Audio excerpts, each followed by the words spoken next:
gentlemen, the show is about to start in 10, 9, 8, 7, 6, 5, 4, 3, 2, 1.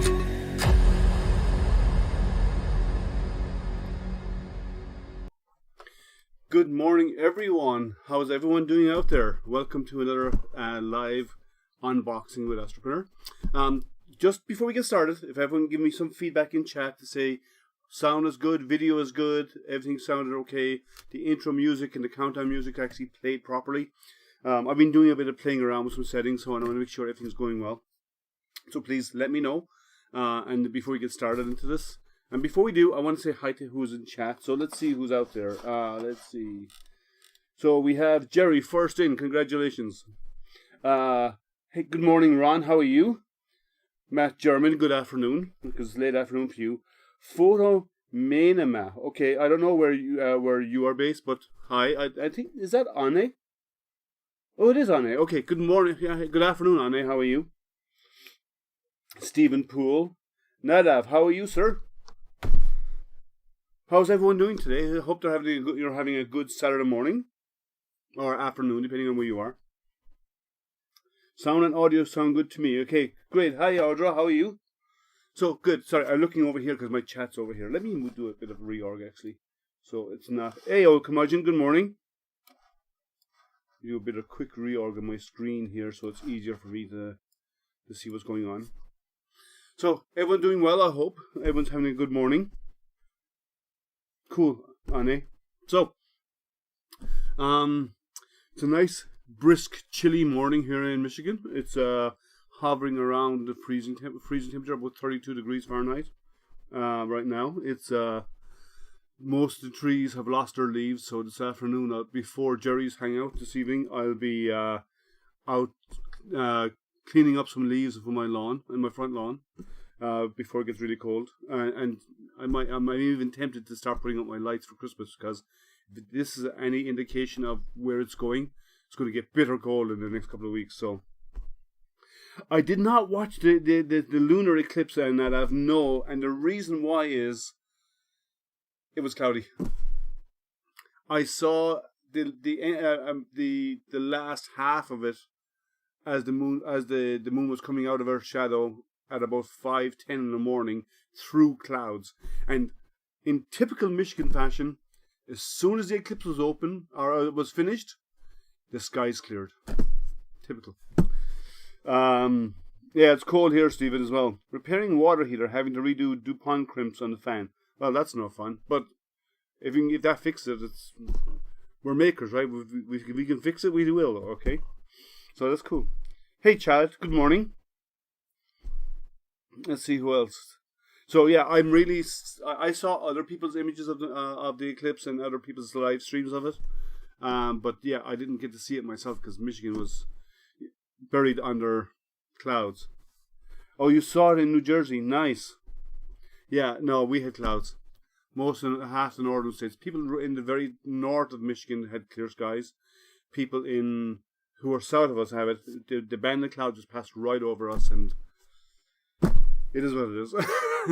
But there's another one coming up in May, and that's going to be a total lunar eclipse. So the last one was 99%. It was almost total. The next one is a total lunar eclipse in May, and the weather will be far better and far higher chance of having clear skies. And I will actually live stream that. I'm planning to actually live stream that one. I might actually do it on Twitch, because I've started a little bit on Twitch. Not much, but I might actually live stream it out on Twitch.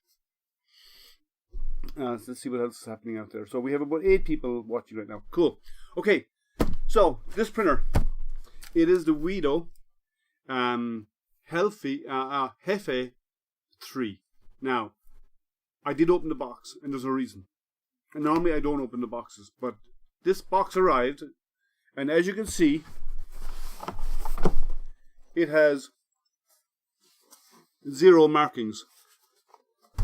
It was a cardboard box with my name on the outside, and I didn't know what was inside. So I had to open it up to figure out what was in there. So I didn't actually go through it. I just opened it, checked out what was in there, figure out what it was, and so I could actually create the stream. Otherwise, it'll be a mystery unboxing of a printer or whatever.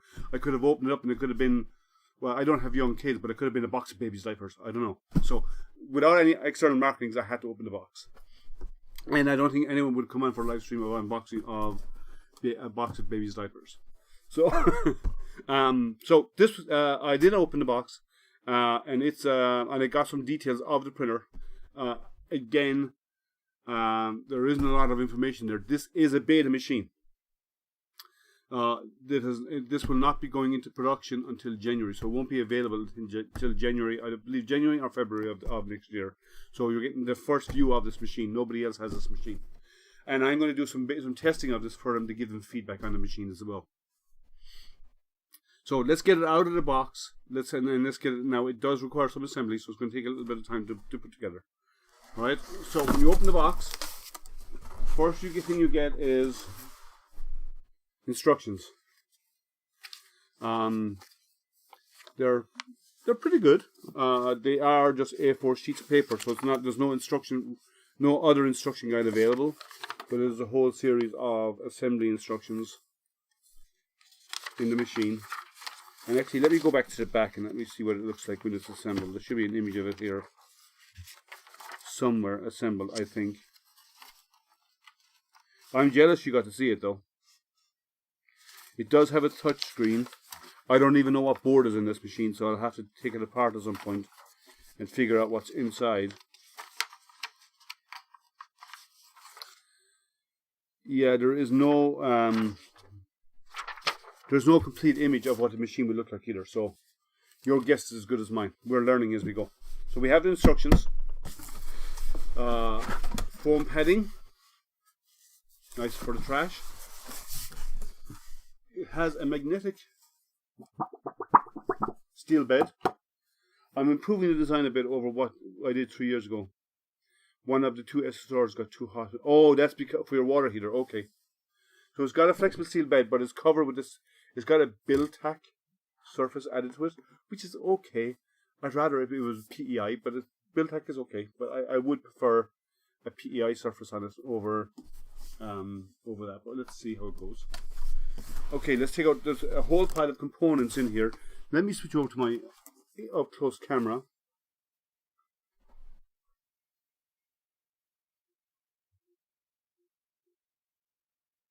So this is what's inside the box. It's got LED lights, it looks like. But it is component, so it doesn't require assembly. Good morning, Jeff. How are you? Soul relaxation music. I love this printer. How do you love this printer? You've never used this printer. Nobody has seen this printer before. As you remain with one cable disconnected like me. Do you have... Oh, you got one of these? Tell me a little bit about it, because I got no information. So we have a cable on a... I'm assuming that's the top of Z with LED lights. So tell me, if you got one of these, tell us me a bit about it. Maybe you got one before I did then. So tell me about the printer. So, Soul Relaxation. You're new to the channel. Welcome. I haven't seen you here before. If you're new to the channel, you haven't been here before, please like, subscribe, and ding the bell. My aim is to reach 1,000 subscribers, and I will be doing a giveaway when I reach 1,000 subscribers. So please get in on the action while you can. Let's unbox this. So it's a big. Oh, okay, that comes with it, does it? It does. Okay, let me take it out. So this has to come out with this space.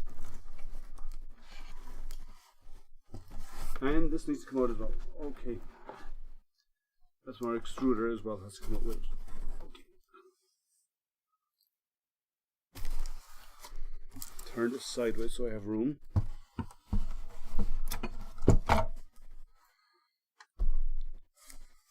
Chat friends. Yes, Jerry. And those who do not know, Jerry 3D HP, 3D Hobby Painting, he actually has a hangout this afternoon. That's at 1 p.m. Pacific, 4 p.m. Eastern, and I'll be on that as well. So If you want to come and hang out with Jerry and the rest of us and come in and chat, please do so. So there's a lot of components here. There's a lot of assembly involved in this. This is one of the Z. This is a Z stepper. Let's see. We have the components needed for our extruder or our spool holder. Sorry. 2 3D printed blocks. We'll get to that later. Our Z rod.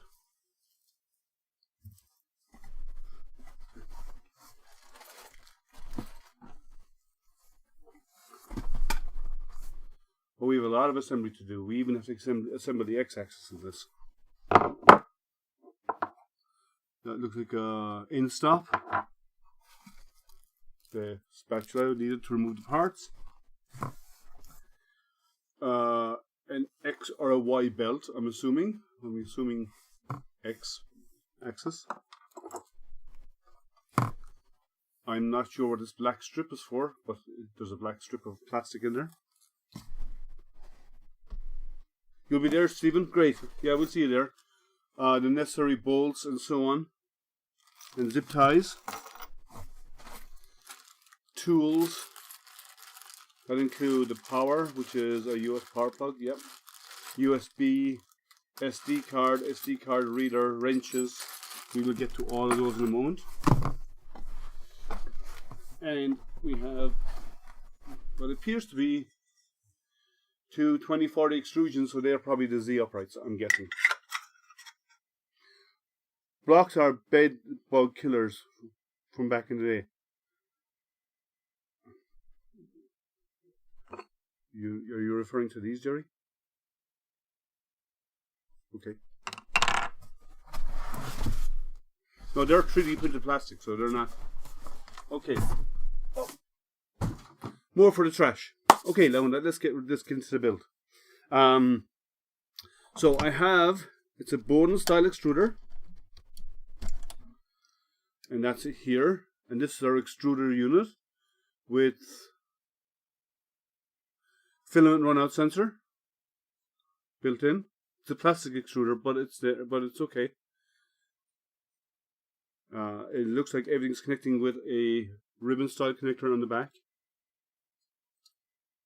Not the flat ribbons though, it's the heavier ribbons. Move the Z rod out of the way. We'll need those in a moment. Okay, so the print area of this, I do know the print area of this. It's a 220 by 220 and 250 on Z. It is a magnetic bed, which is nice. That's also always good. It's easy. You'll explain later. Okay, Jerry. And it is flex steel. Kieran is not on here. It's a pity. We could sing a song. Wild Forest, remember? Okay, I won't go there. But let's do it just for. I'll sing it just for Kieran, but he's not on. So let's have a look. It looks like it's got a touchscreen. Let's have the close-up camera over here, and we'll go to the close-up camera. So what we have is camera's pointing wrong. So we have it looks like a small touchscreen. We have an SD card port, a micro SD card port here. There's cables and stuff tied up underneath, which we'll get to. There is a Y belt tensioner, which is nice. Let's see here. Nothing fancy on the side there.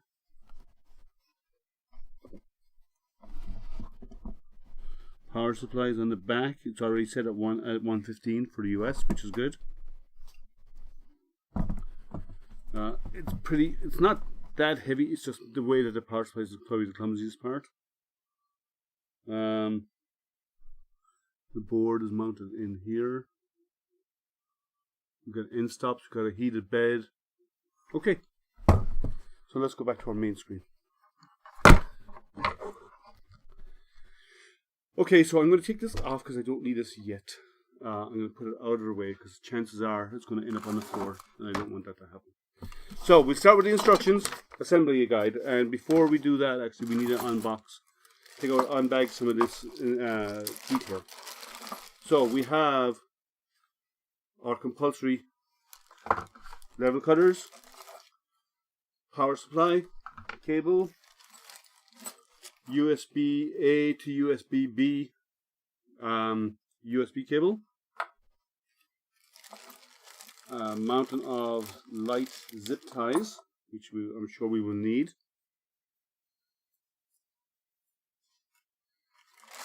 We have a micro USB and a USB reader, which we will get to at some point. We have a whole pile of hex keys. I'm going to keep this bag, it's easy for storing, and some wrenches for assembly as well. I'm sure these are for tightening down those wheels and the extrusions and so on. So let's get started. First instructions. Fix the left side Z axis vertical rod, the two holes in the plane with the end closer to the face down, and use a M5 45 screws. So M5 45s are the two really long ones. So Soul Relaxation, you say that you like this printer. Do you have this printer? Did you get it? Because I know it is in beta right now, so it has not been released yet. So can you let me know if you have gotten one of these? And if so, tell us a little bit about what you realized, what you find out about it. So I have to put in the two Z rods. One of them, let me see where it goes first of all. I want to look a little bit advanced. The two threaded holes in the plane with the enclosure. I want to see which side the stepper motor goes on. The stepper motor goes on the side of this power switch. The stepper motor goes on that side, and one of these, which I'm assuming is this one, has got holes in the axis to mount your Z stepper. So I'm going to put this one on first.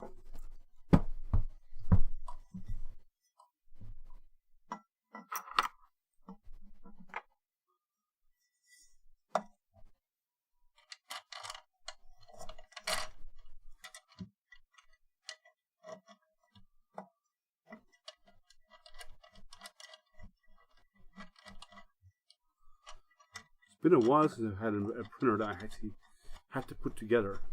Most printers now come mostly assembled.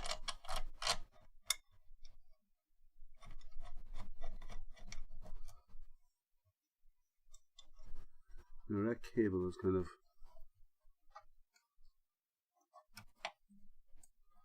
I want to cut that now because that cable is going to bother me. And I'm not sure how it's supposed to be routed. So let me get my level cutters and cut it right now and get it done.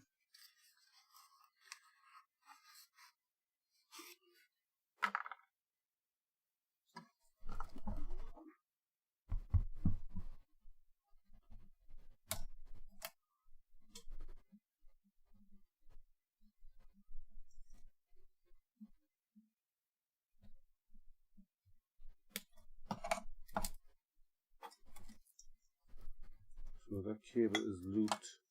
Oh, it's free, so I can move it. That's fine. Okay. So I'm going to just get the screws, bolt this together. I'm assuming it's a 3.5mm that it's using. Nope, it's actually a 4. Interesting. So, anyway, how's everyone's day going so far? Those of you who are, unlike Jerry, who's 5 minutes out of bed, how's everyone else's day going? I know Jerry's 5 minutes out of bed because he is in Vegas. And Jerry gets out of bed just for these streams, to hang out with us, so on these live unboxings. So, the PWM single pin makes the fan stop. Some fan model is your own. Guess I'll run 100% of the time now. Oh, that's not good. HC, good morning. How are you? I think it's morning for you. I think you're here in the States, aren't you, HC?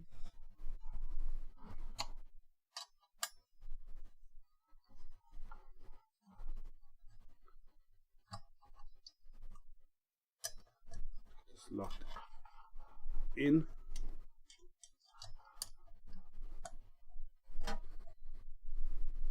Let's get the other side done. The other side's got no screw holes in it, so it's actually just these two long bolts, and that's it.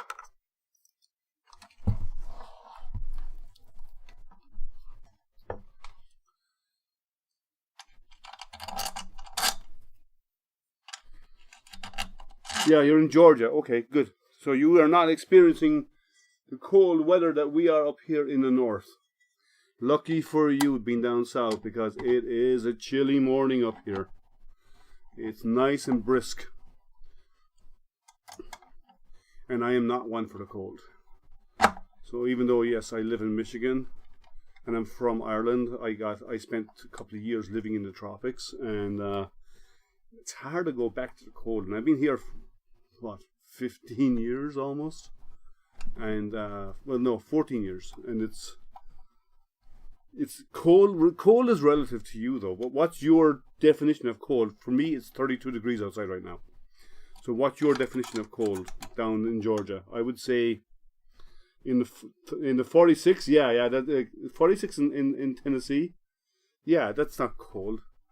People around here still go out in shorts and t-shirt in Michigan when it's negative 20. So.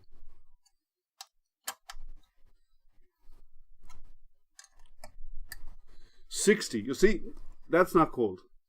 But I will say anything below 70 degrees, and I kind of do, I do tend to put a jacket on. I don't like the cold at all. So, okay. So we have the two Z uprights attached. What else does it want? So fix the Z-axis vertical rod.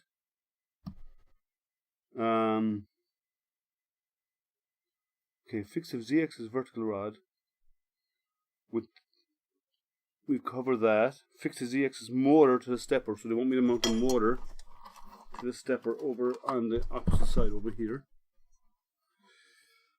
which is this baby. And they want me to use M416s. Now, they do not have these labeled, so you're figuring it out as you go. I got more zip ties. Let me just dump these all out. So M416s, these are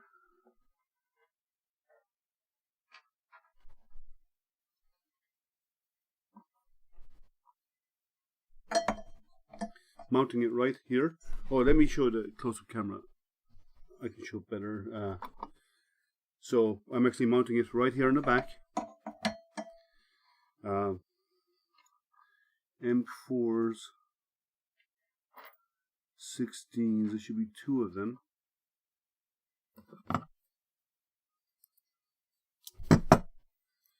So what's everyone up to? So it uses a 2.5mm wrench. Other than old curmudgeon battling with his water heater, how is everybody else doing?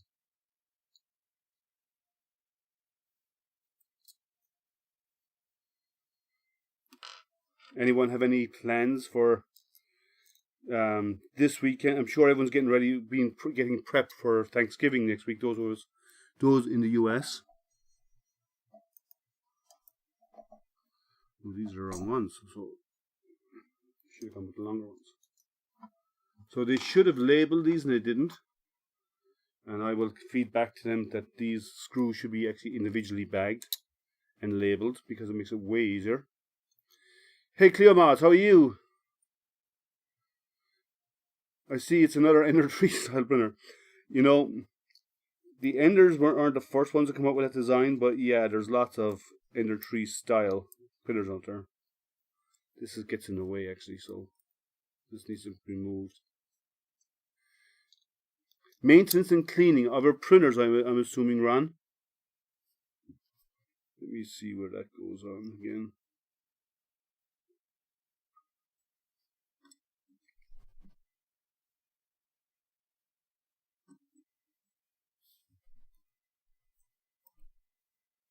See, I'm going to leave this off until I have this attached. It's going to be easier.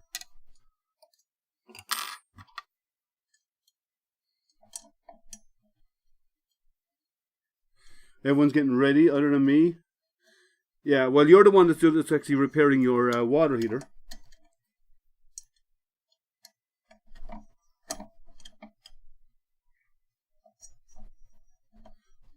So we know exactly what you're doing, old curmudgeon. Let's see. I'm curious if you remain with one cable disconnected like me. You move fast. Took me 2 hours. We're going to a concert tonight. Oh yeah, Matt did say that. 2 hours away from home. He did say you're going to a concert tonight. That sounds like fun. We're going to a concert tonight, 2 hours away, and staying in a hotel for the night. I left my son looking after the zoo. We were taking care of the cats. Water he's repaired. Next up is a fume vent for the laser. Cutting the siding for it. I actually didn't go into that route. When I did my laser, I actually did a board that goes in the window, and I that way then I can open the window, put the vent there, and then remove it after the fact. You're putting an Ender 3 Pro together. Oh. I've never owned an Ender 3. Guilty as charged. I have never, ever, ever owned an Ender 3 machine.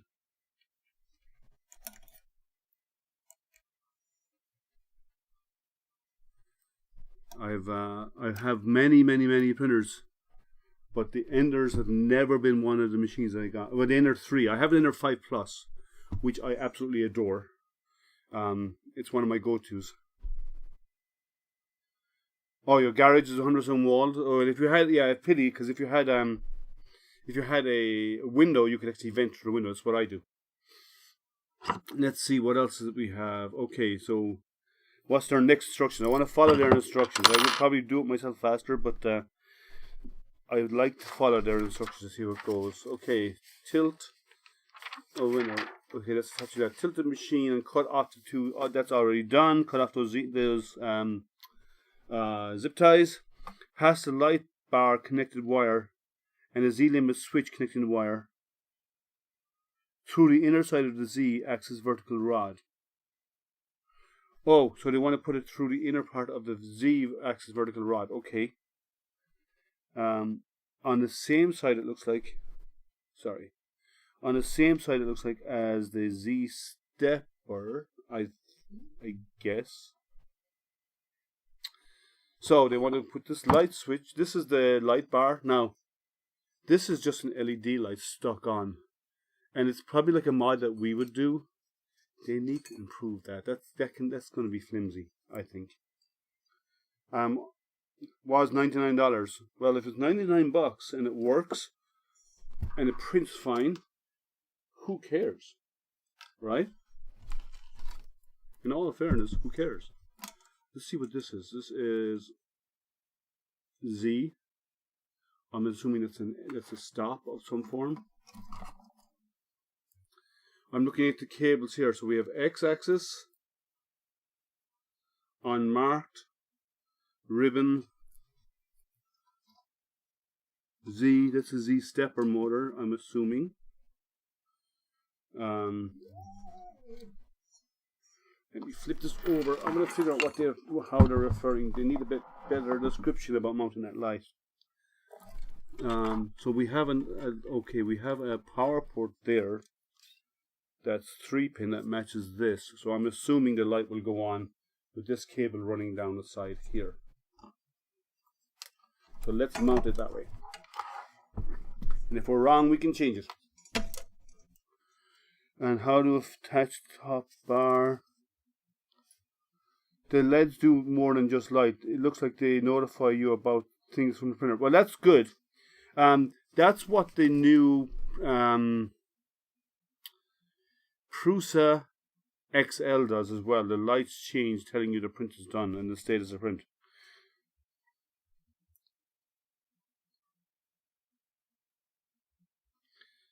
So I need 2 bolts, or 4 bolts to attach this on here.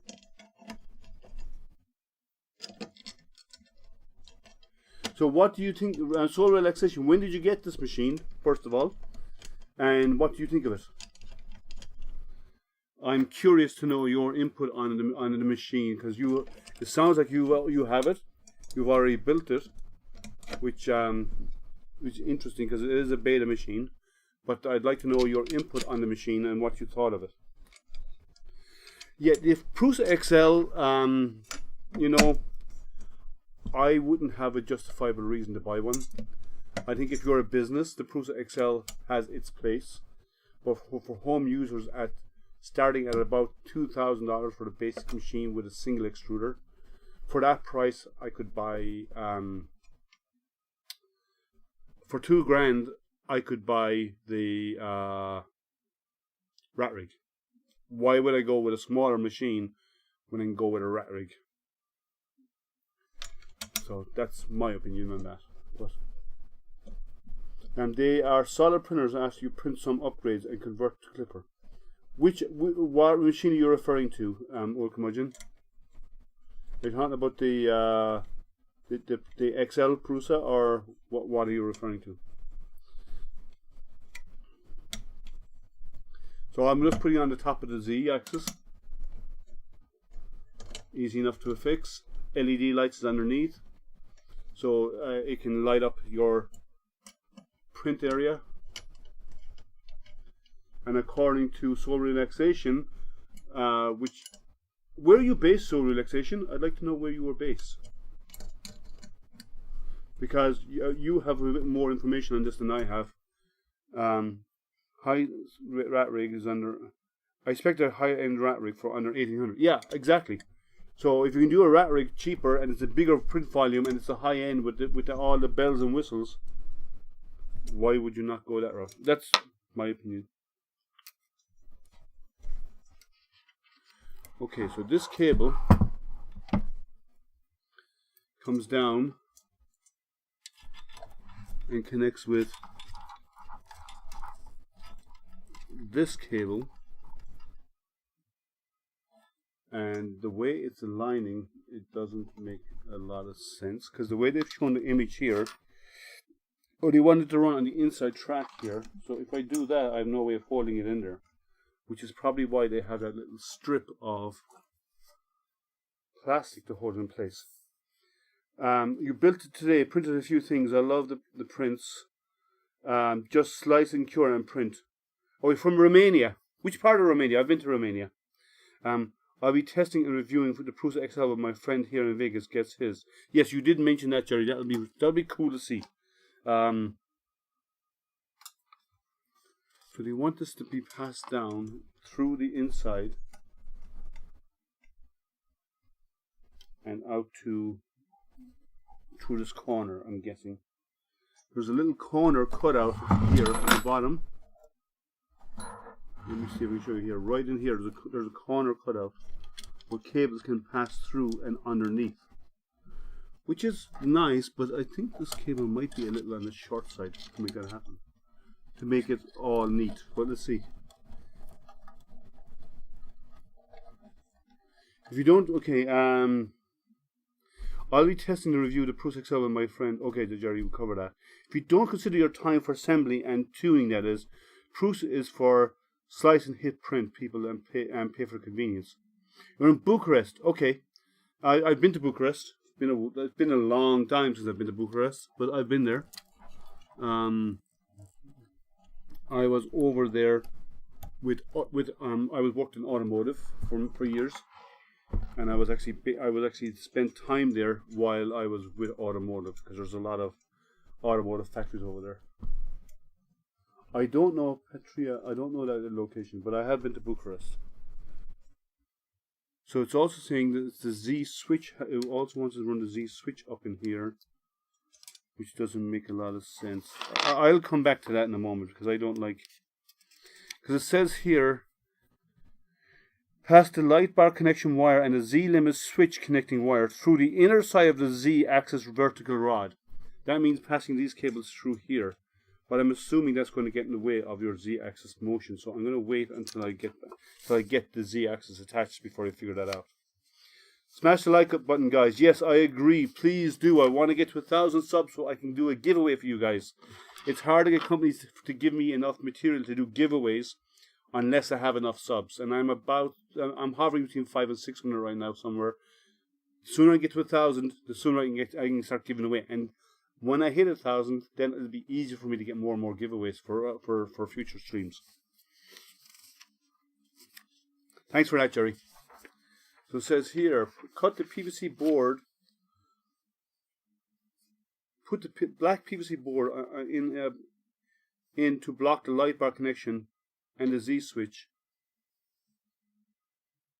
Oh, they want to slide it. They want this off so I can slide it in.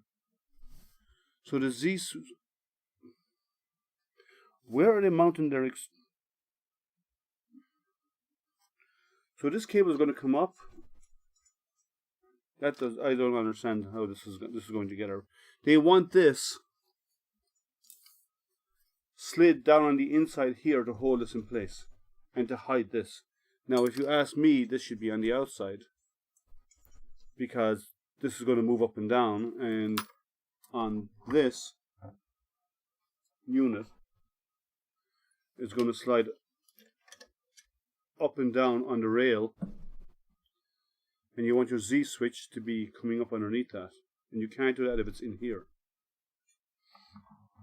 So I'm going to leave this off. I'm not going to put in this infill yet. Hey, Sergio, good morning. Yeah, this time of year, I'm sure you're getting lots of emergency no heat calls. That's why it took me 2 hours to manual. Not. Yeah, well, I'm going to be giving feedback on that manual because it's okay. The instructions are not bad, but they do need to be improved, and I will give that feedback. And I still am unsure if this cable, which is the ZN stop cable, needs to go on the inside. But this does have to come off because this has to slide on over anyway. So either way, this will have to come off at least on one side because the way the wheels are set up, they have to be slid on after over the top of the Z, which is fine.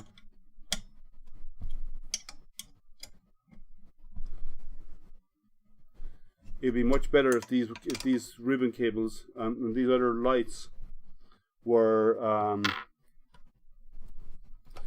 set up in a way that they run on the outside, I think. Chris, good morning.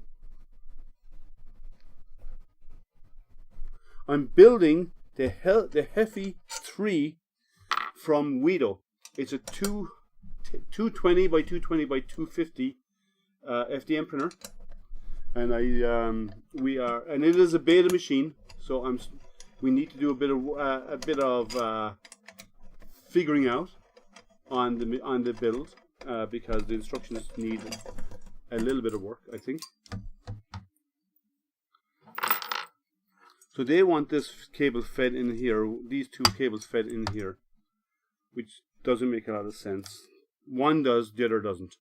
So I think the Z cable should not be in there at all, the Z end stop, and I think this one should be, and that is the way I'm going to build it. But I'm not going to put that in yet because I still have to put on other parts. Like they are a little advanced on some of their instructions.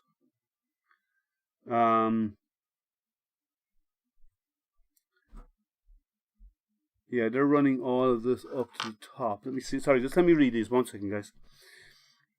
So it says run the PVC block all the way in. Run all those to the very top. But if that's all the way to the very top, how can it plug into the Z end stop? Unless, because the Z end stop is here. And this will move up and down. So that can't be plugged in while this is moving up and down.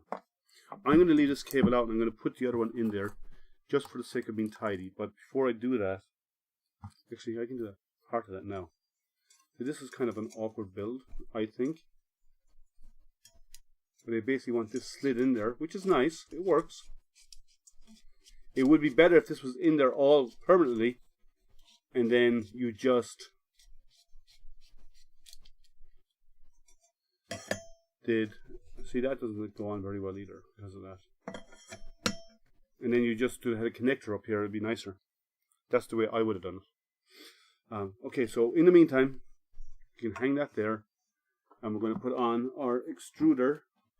I'm not actually going to use the instructions for this because I think I can build it faster without. I'll just reference it every now and again. And this goes on here.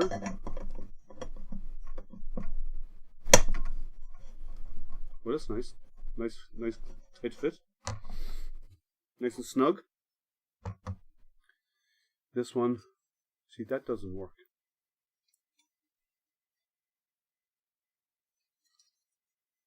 Because how can this attach with this in the way?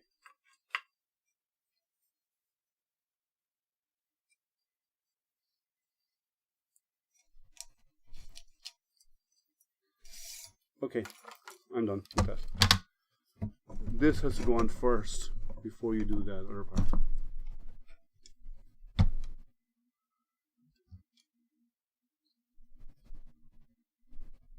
Yeah, that's going to be a problem. That design issue is,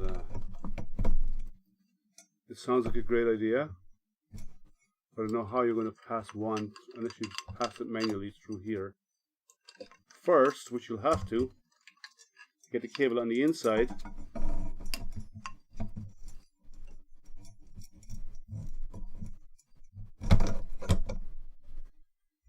And then pass this after effect down inside. That would work. The other instruction is not good, so I'm not going to go and follow that. Now this can pass freely without interfering. So, yeah, we have to take note of a few things because some of the build instructions are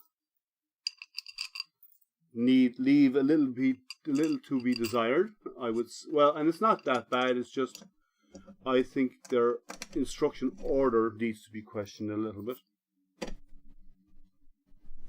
and that cable needs to come out here, which is kind of awkward, but.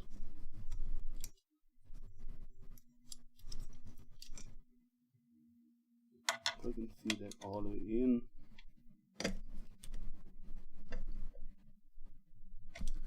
Okay, I'll bulge it out there. I'll sort out the cable in a while. So Sergio, I'm sure you're really busy this time of year. With there's a lot of emergencies, power out, especially with the cold weather that's kicking in and the cold snaps that everyone's experiencing nowadays. One thing I want to do is put that through this cable and get it out of the way, get out the slack.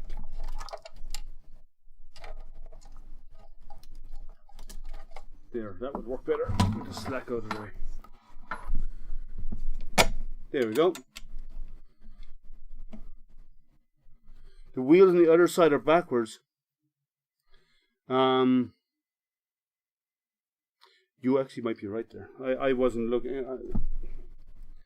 Yeah, you are correct. Actually, it is the other way around. So I'll fix that. That's easy to fix. You're good catch, Steve. I'm building from I'm at the back of the machine building it, so it's kind of throws you off a little bit. Just gonna do this one. I can spin this around. Who else is on? So this slides off. There you go.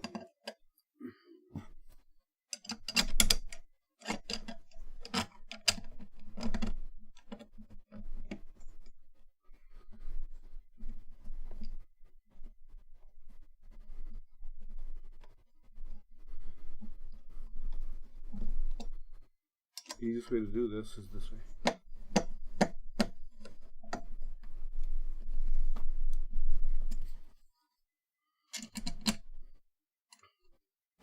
So what everyone else does is everyone have those who are in the US have plans for Thanksgiving. we have some people coming over. It's going to be a bit strange. We're not out of the woods with this COVID stuff yet, because Michigan has just issued recommendations of people to wear masks indoors again, because our numbers have jumped. And they're worried about it. The health board is worried about it.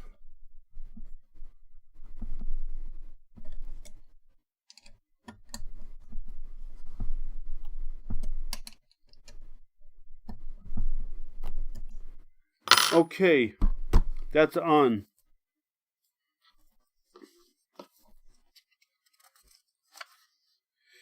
Fix the Z-axis crossbar with M525 screws. The Z-axis crossbar. Here we go. Z-axis. 2 mounts there, 1 on that side.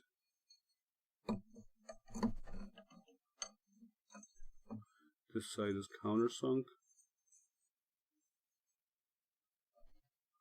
Okay. N525s. Let's see what it says here again. It says fix the Z-axis crossbar with M525 stainless steel hex screws.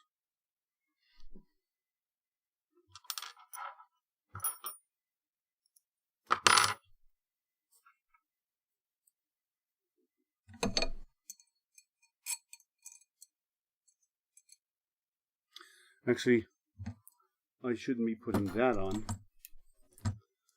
This instruction should be in there first to attach this.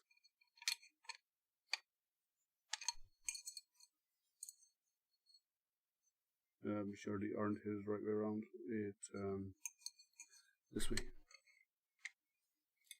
And then attach it. So they need to move this instruction around a little bit, because you have to put on that axis first.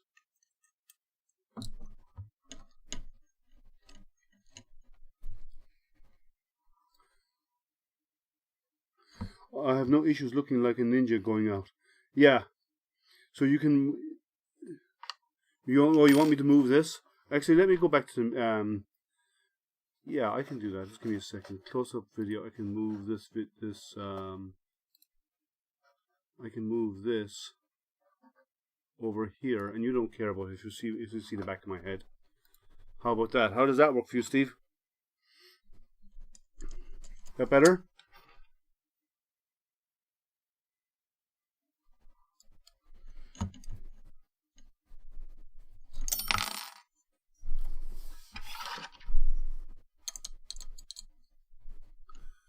I think I'm short an M525 screw, because the other side of this needs to attach.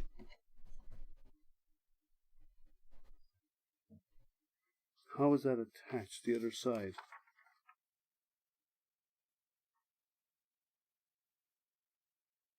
Oh, it's just using a bolt from the back with one of these.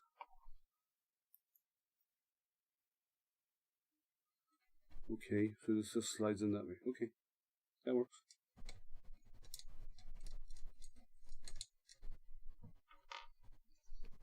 You have to put in a T-nut,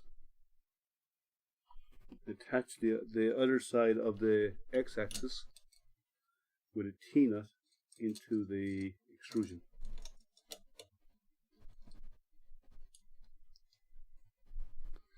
No mask in house. If I ever have a stranger over, then yes, yeah, I agree. That's the way it's going now, and Michigan is actually have a raised awareness because of the cases in the area have jumped recently. I work at home, so I don't have to wear masks. Actually, we're lucky that we, other than my son going to school, we all work from home. And I have a feeling that that's going to go back. I think we're going to go lockdown again if this keeps up. Okay, X-axis is attached and moving. Even though it doesn't get, it has instructions in here, I'm just going to proceed and add in the Z screw.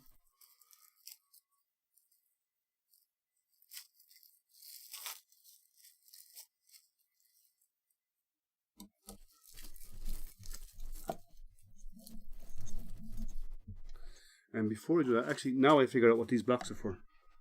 But I'm going to temporarily use it for this. But I know what those blocks are for now. They're for leveling the Z. Or the x-axis. Okay, so basically what I'm doing is I put in the Z-rod. Need to loosen this up here, the coupler, to get it to fit, one to fit inside the other, tight.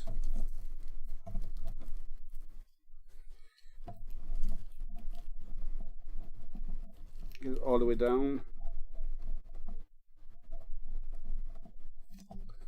And get it tightened up. Want to order another, let's see.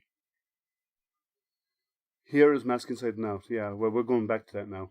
Wanted to order another bookshelf for supplies in the garage, but Walmart jacked the price 20 in 3 months. Guess they're raising prices for Xmas discounts. Probably.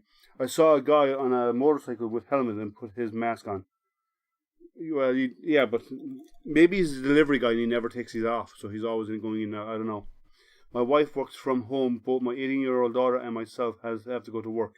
Well, at home with us right now is my son and my wife. My wife and I work from home, and my son goes to school 5 days a week. But they have a mask requirement in class or in school.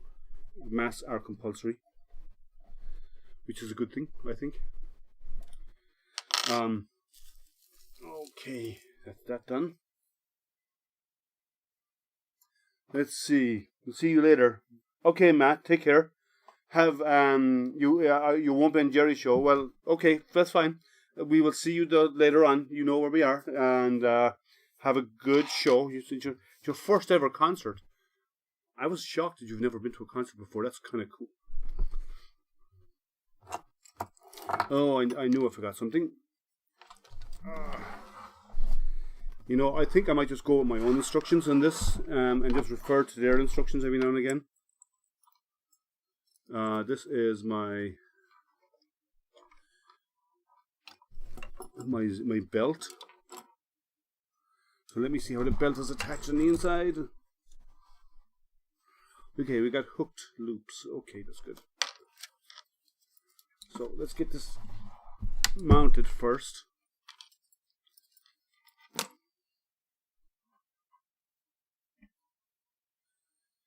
I'm assuming it's the large ones, but let me just double check.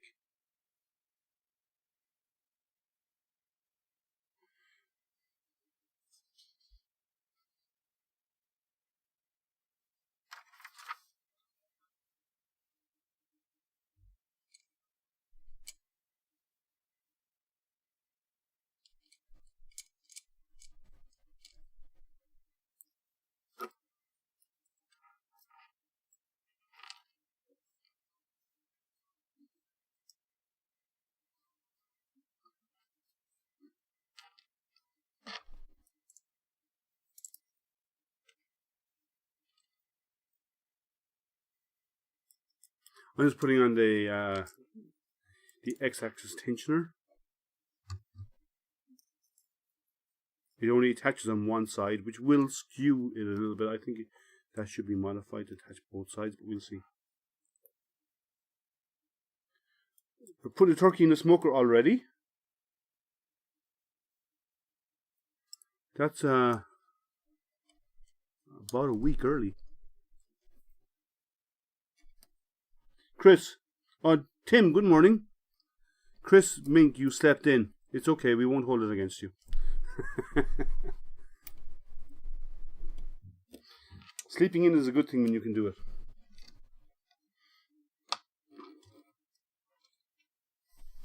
So the belt just clips on in the back here. It's easier to see if I tilt this up. There's little loops in the back, and the belt just slips over that.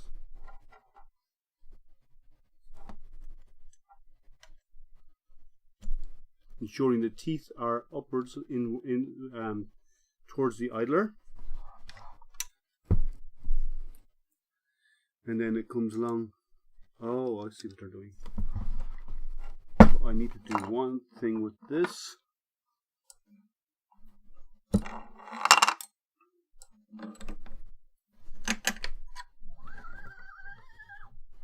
I need to loosen this belt. Oh, you're doing Thanksgiving today. Okay, that's early.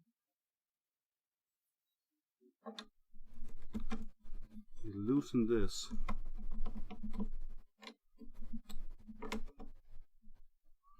Oh, that's not working. The concentric knot is rotating. It's not fixed. So I'll have to do something a little different to get this on. I'll have to remove this axis again. And this actually.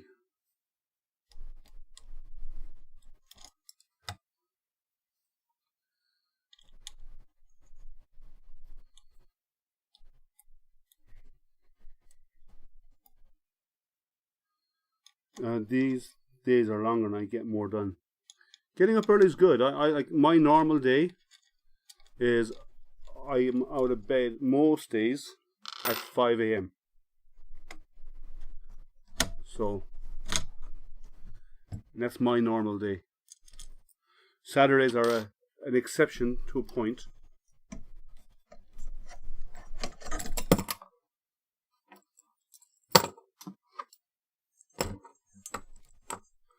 You lay the belt in there first before you put this axis on.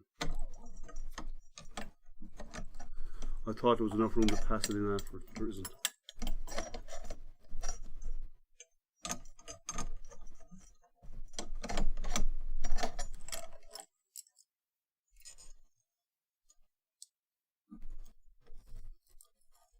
Okay. Now that that's sorted, we just get this tensioner back on.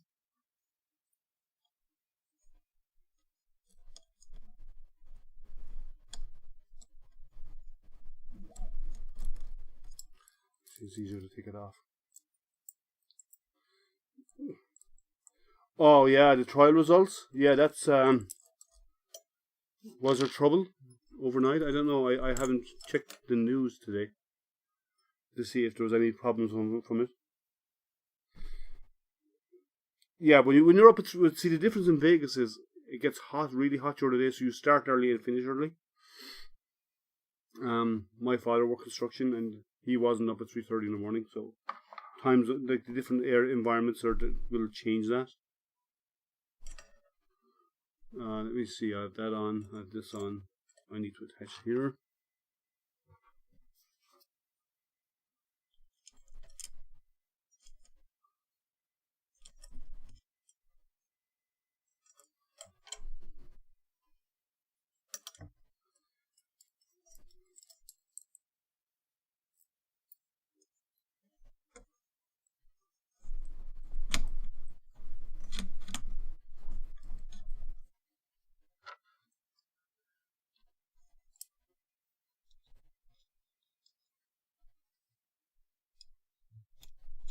Let's see what I'm doing here. There we go.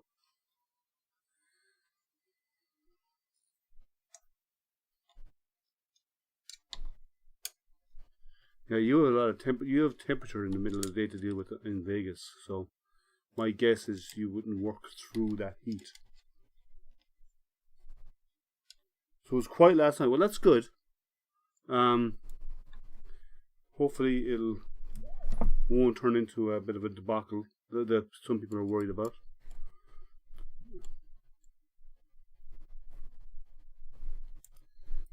I haven't been following all the details of the trial, so I don't want to go down that route. But it has. I've seen some pieces of it, and it's been interesting.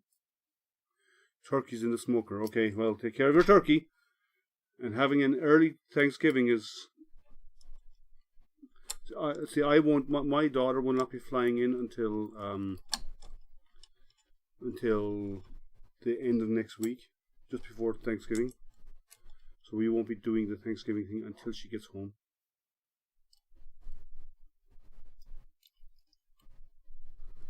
And we have people coming over as well. Family members coming over. Okay, so then once that's on, I'm now going to take the belt and pass it through this in around this idler and reattach it over here.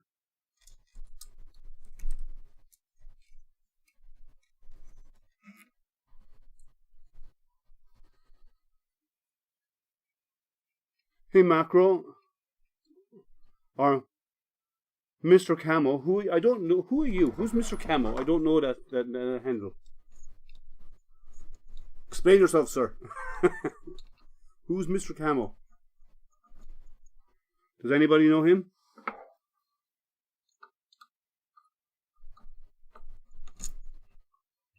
I don't recognize that name.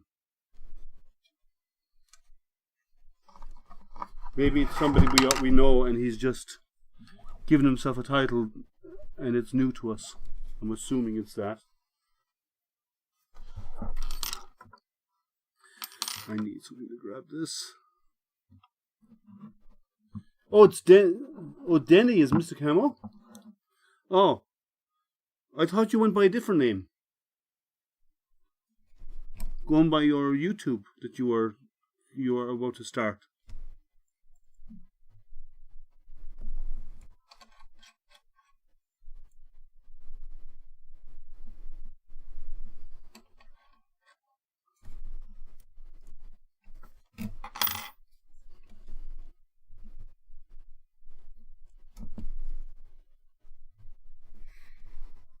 With all these different names, it's hard to keep track of people when you keep changing it.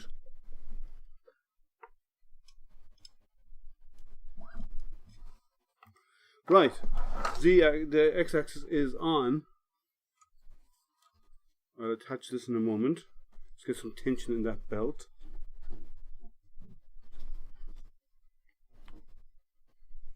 You uploaded a new video this morning. What's your new video on?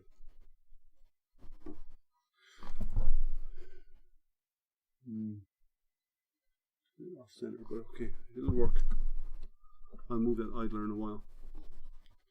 So that's working. Let's see what else they want us to do. It's been so long since I've done a build of a printer, it's weird.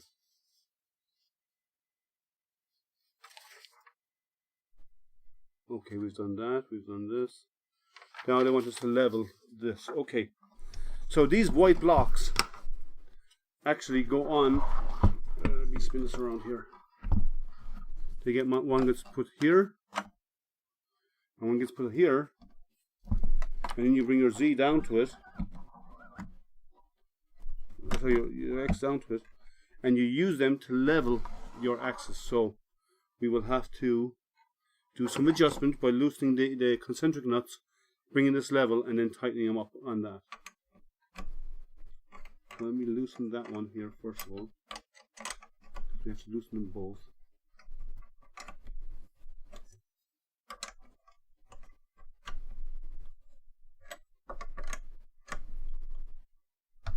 Tighter. I want it looser. Keep going.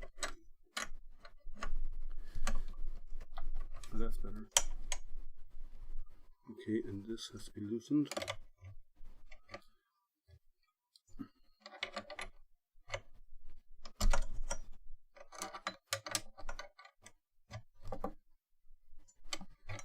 A-net, I don't have any A-net machines. I don't have any fire starters in my house.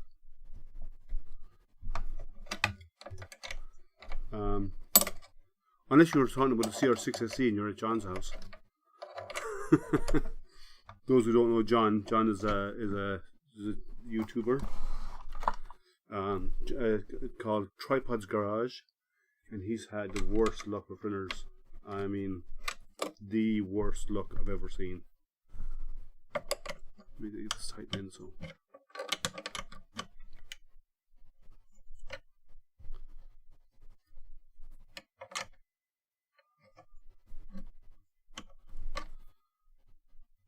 Too tight.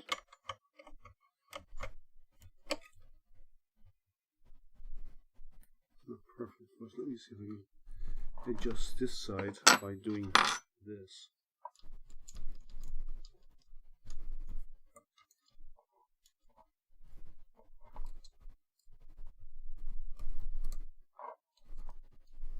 I'm just leveling the Z, or the X-axis. It's your hat you're missing. I don't wear my hat. I wear my hat as in casual hangouts, and I will be wearing it this afternoon in Jerry's hangout. I don't wear it on when I'm doing my unboxings. I have to prove at some point to people that I actually have hair, so.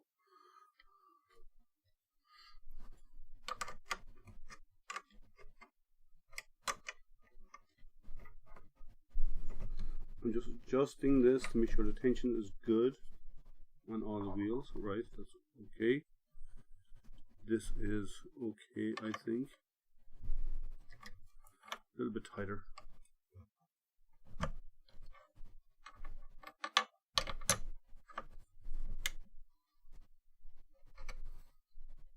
Okay, done. Attach. Oh, my hands are greasy. 1 second.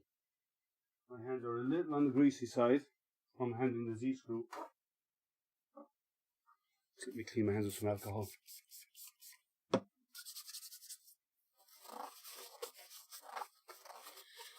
So, yeah, I'll just clean my hands off from that grease. And I can retighten these down. And then get my Bowden tube in place.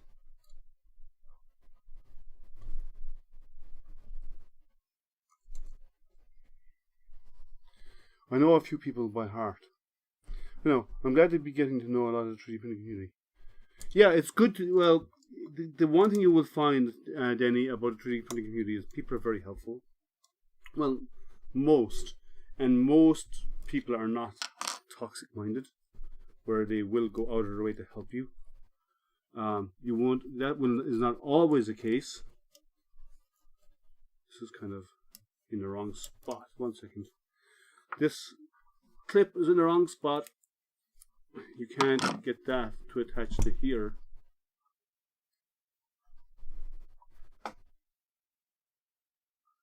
This is a bad design.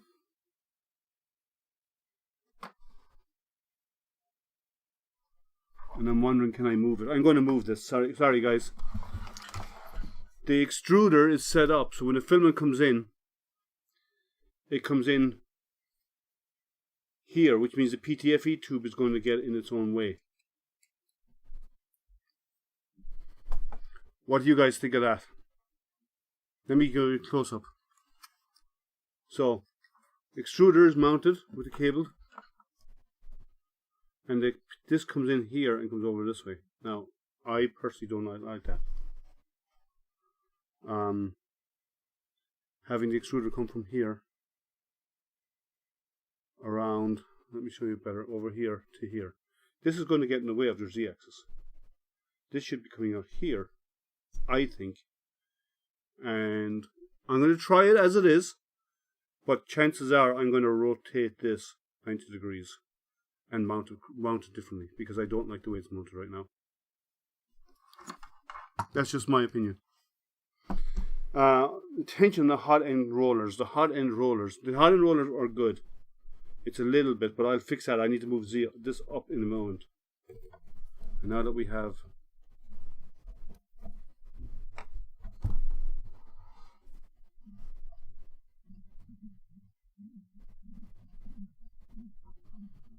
let me just do this way. And I dropped the block, but I don't need it anymore. It's a little bit on the loose side, but not by much.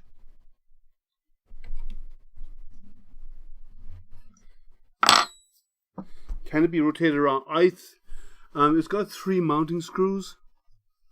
I think it can be.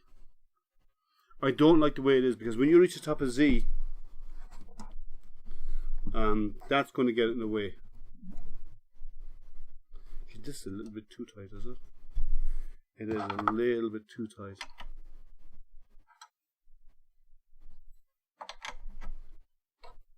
I'm seeing resistance. And it moves up. Okay. See, it does come out of the way, but still I don't like it that way. Yeah, we'll see how it goes. Let's see. So that's done. This cable they wanted to run on the inside here would not run up and down with this. So I'm going to bring this around the back temporarily until I figure out what really is needed for this. Because this is not a good. Because that can't travel up and down in there. And that goes in underneath.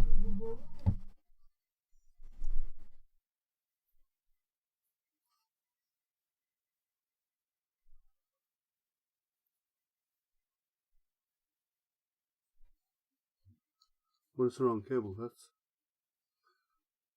Oh, that goes up here, right.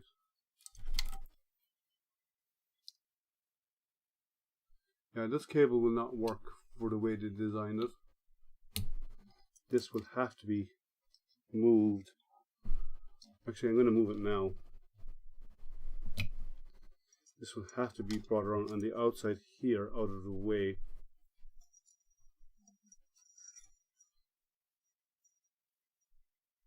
The way they have it set up to be routed will not work.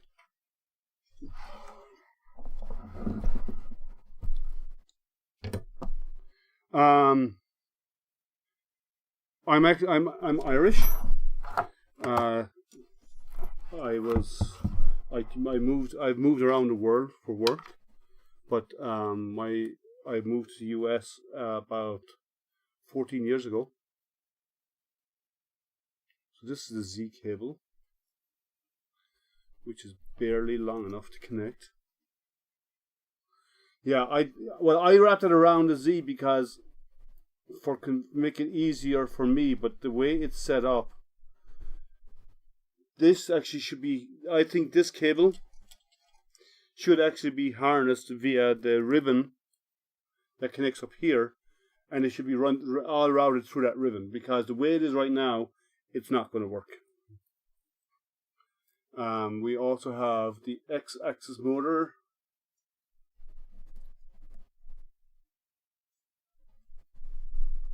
Which is fine. Actually, maybe that is a spare cable you're referring to. Because that would make more sense the way this is. I think this Z cable is the spare cable. But what does it run into? If that cable is hidden where the LEDs go, it has nothing up there to plug into. So that's me. So the Z end stop is actually part of the ribbon harness, which is good. But then, or the filament runout, sorry. So what does that cable run into? I don't see where it. If it comes up on the inside, there's nothing up here for it to connect to.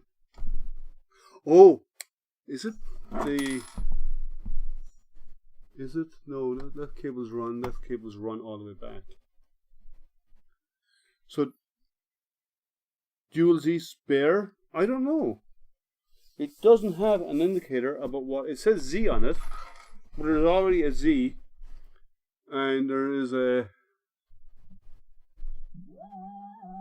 no end stop up here on Z. This is the X end stop. Oh, this is the Z end stop cable. That's what it is. Oh, now I know why it goes on the inside. It's the Z end stop. It's not a bonus. It's the Z end stop cable is what that cable is. So I need to go back in here and reroute that cable again because the Z end stop needs to be mounted up here. That's what that is for. They did not explain what it was for. It just says Z. So it is for the end stop cable for the Z axis. So they should have explained in better detail, but that's okay. I can always route the cable up now. I think I can still get it in there. So I don't think there's going to be any spare. It is our end stop cable for the Z. So there's a Z upper limit cable switch. Or actually, wait now. Let me check.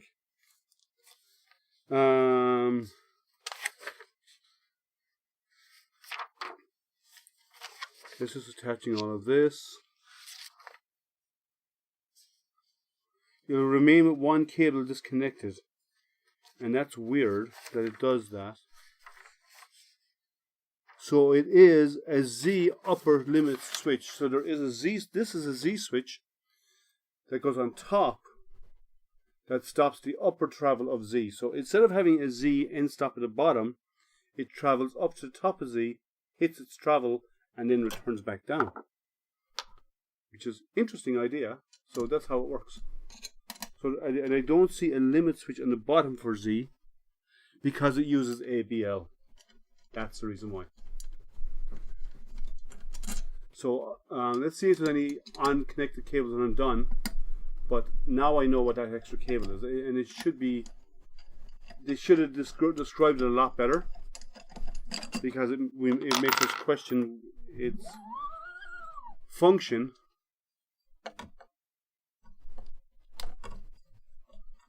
And that's never a good thing. So this cable runs in here. I think I can squeeze this by that wheel. Maybe, maybe not. But if it's a coaxing, maybe.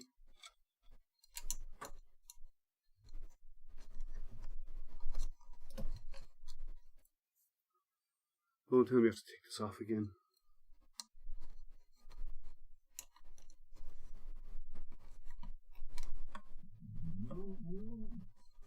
I may have to do some adjustment here. I think I'll have to adjust the tension on this and to relax it. I can get back to that again. To give it a little bit of clearance.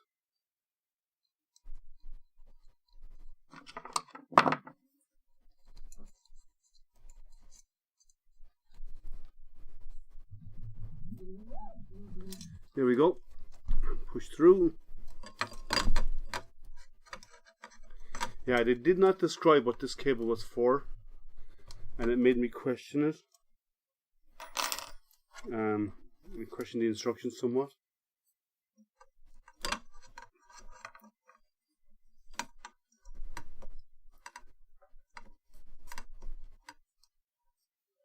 And to be completely honest, I probably would not have gone with this slide-in piece of plastic. I would have probably used the proper V-rail inserts.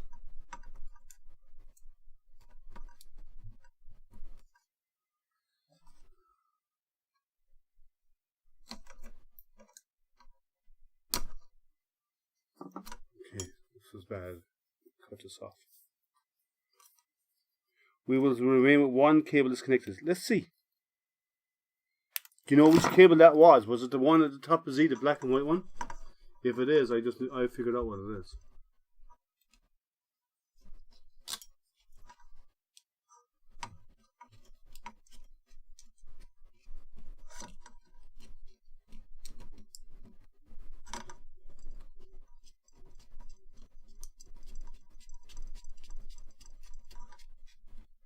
Let's put this back on, and then I'll go back and reattach the top of the Z axis.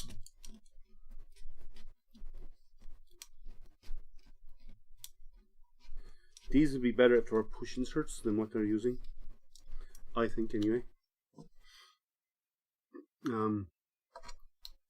It works, but it's clumsy, and the push inserts would be so much nicer. I don't have a flat. I don't have one here. No.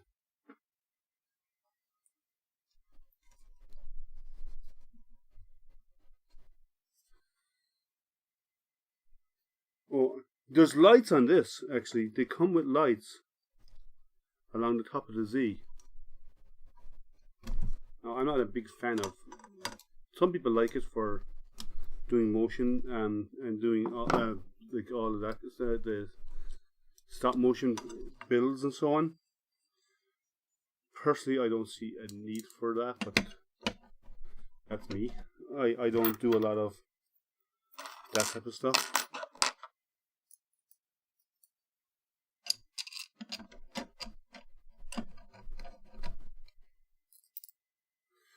Music that port does.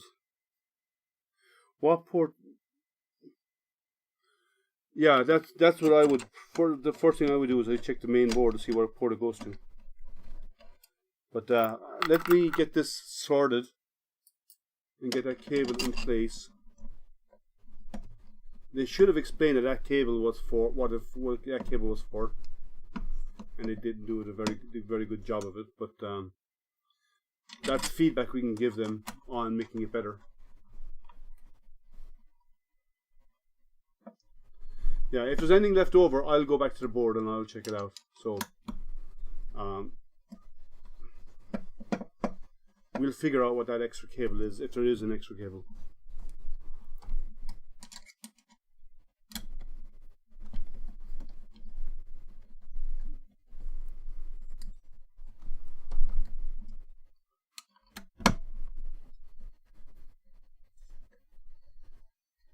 So we want to see this slide and see what happens like me. Yeah, that cable should be better description than what that white cable is for. But now that we know, let's see if there's any leftover cables, as you're seeing. I have a feeling there won't be. Pull this cable out again. I don't like that slack up there. There we go. And then we have to mount this as our end stop cable. Our end stop will get mounted up here on top using 2 T-nuts.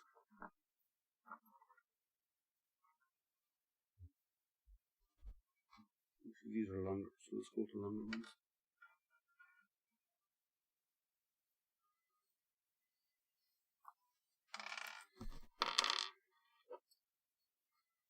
Actually, no, they won't be these ones, they'll be the normal ones. I'm guessing.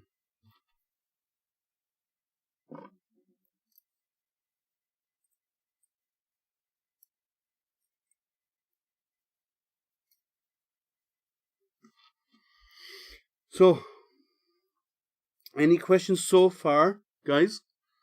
It is a bit more involved than some of the other builds, but that's okay. We don't mind that. I'm going to plug this cable in now, so it's going to be easier to deal with later on for my Z end stop.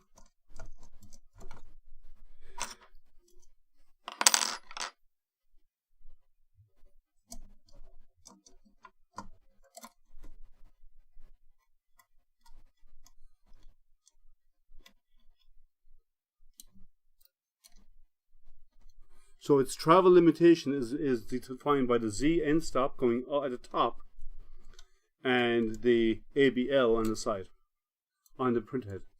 That dictates where it stops in both directions. You don't really need, if there's enough Z height, you don't need an end stop at the top of Z. It's not a requirement.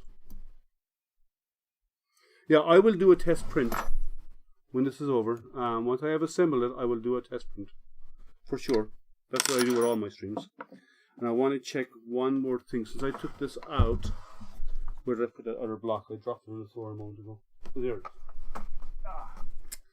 I'm going to redo these.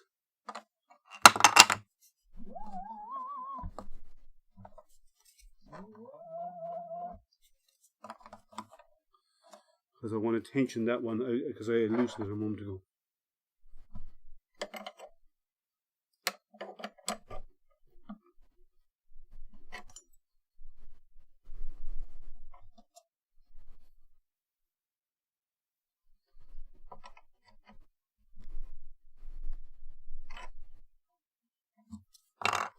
Okay, done. So cables all plugged in. I don't have any loose cables. You said you had an unplugged cable. I have none. I have my heated bed is in place. This is all connected. I have nothing loose hanging out here. I have. Oh, I think you might be right. Let me see what this cable is. It says X. So this is my X end stop.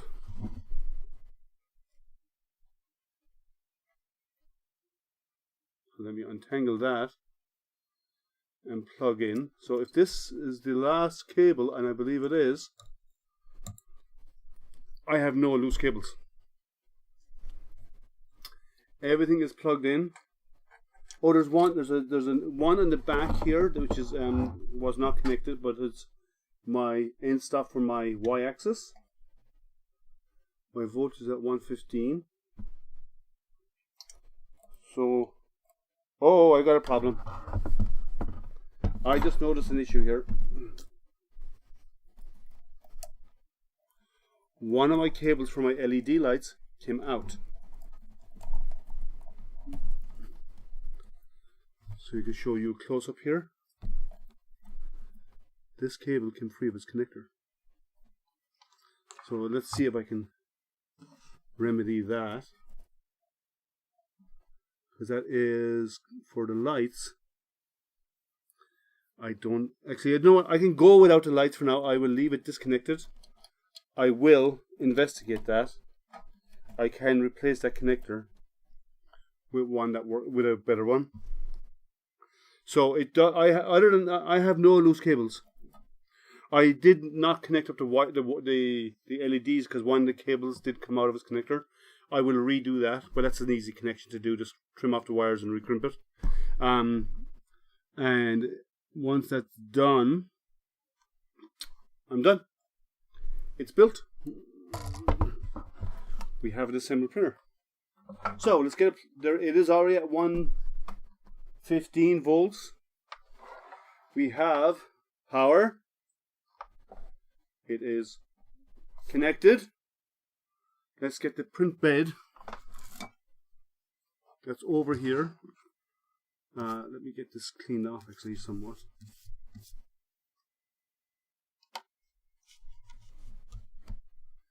It's attached.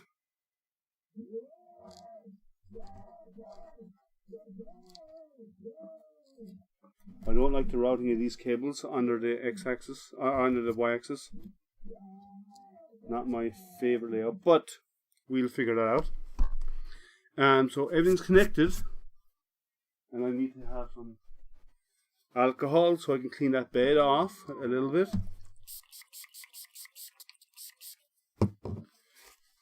Quick wipe of the bed. Right, let's see it run. That is the goal. The LED lights will not be working because there is a loose cable. I will look at that later. But besides that, we should be engaging.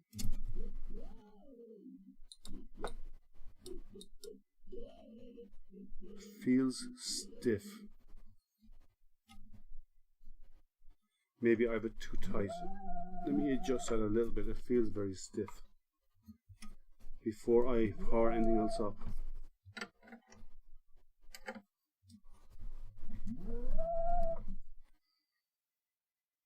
The slot next to the screen is where your SD card goes,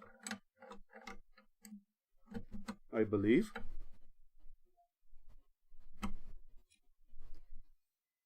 Yeah?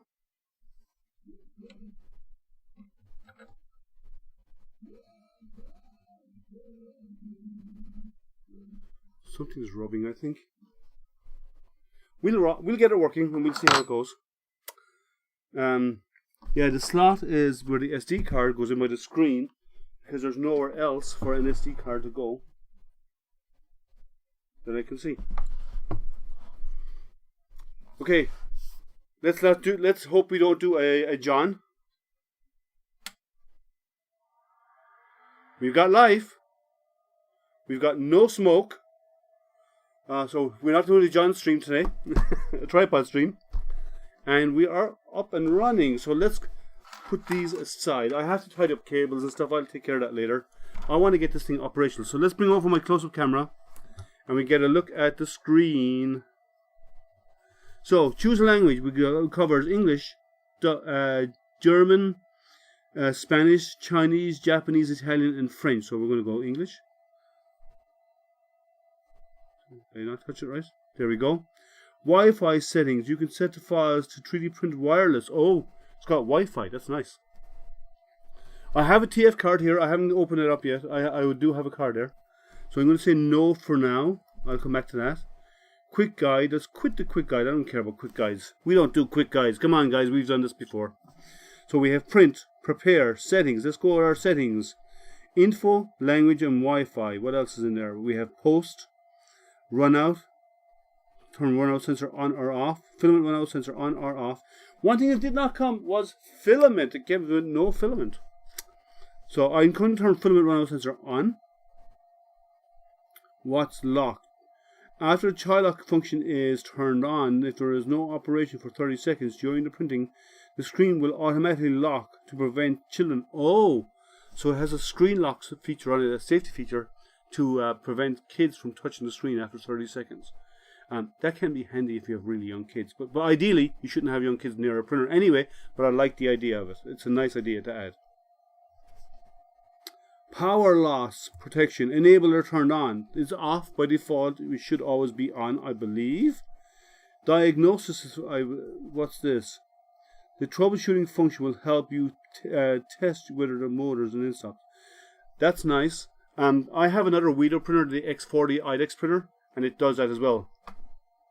Yeah, you don't need to call the fire department. So this actually goes through motion, but I'll do it manually in a while. What else is there next?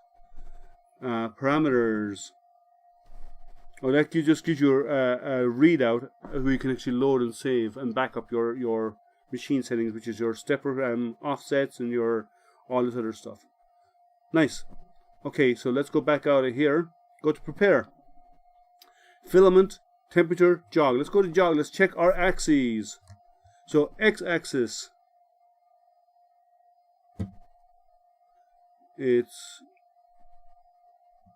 It moves and it's quiet. Y-axis, let's check Y.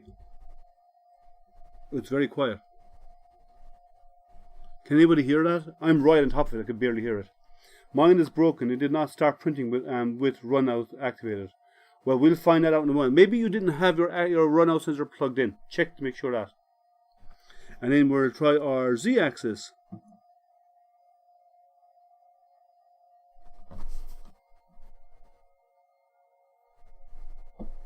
It's not moving.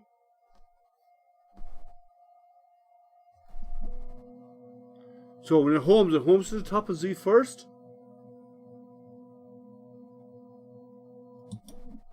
Sensor is working, good. Parking. See, this gets in the way.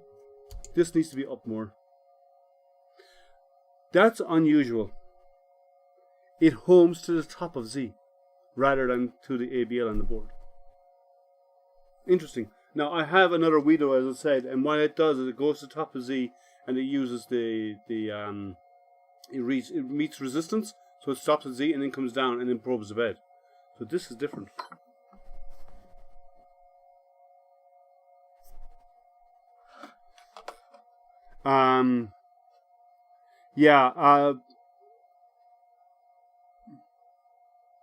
The sound is cut out. Can you not hear me, guys? Can someone, according to the stream, from what I see here, it's working. Is sound working for you guys? Can someone please give me feedback? Yay, no, whatever. Let me know if audio is working.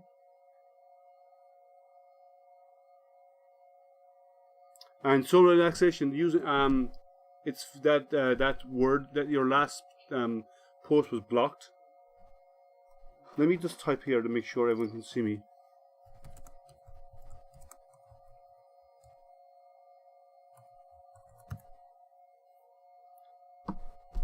Okay, sound is perfect. Okay, so your last post had a word in it that my system would filter, so it didn't show. We try and keep the stream content clean. So that's working. That's good. So we know it homes. Let's go to temp, because I'll go grab a spool of filament. So our nozzle, I'm going to set at 200, and I'm going to set the bed up to 55. and hit OK, and we let it warm up while I go and get a spool of filament. So what color will I use today? Will I use silver or a red or a green or an orange? I have a nice blue here. Let me try that nice blue once.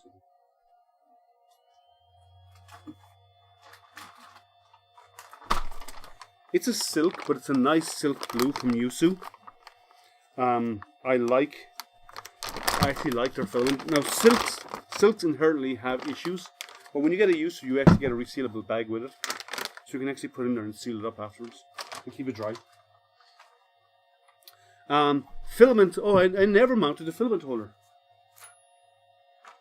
Where did I put that? There we go. So I need these two and these two screws. And where is the filament holder? They want the filament holder. Let me see where they want it. I'm guessing they want it on top.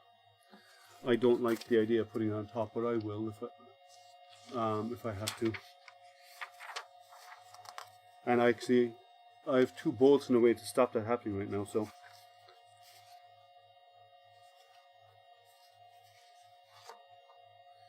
Yeah, they want to mount it on top. I can do that. I just don't. I don't have the T-nuts I used. All the ones have to be sliding in the end, and I have two bolts in the way right now. So I suppose I can fix that right now quickly. Yeah, let me do it on this side. I can just take out these two bolts, slide in the two T-nuts, and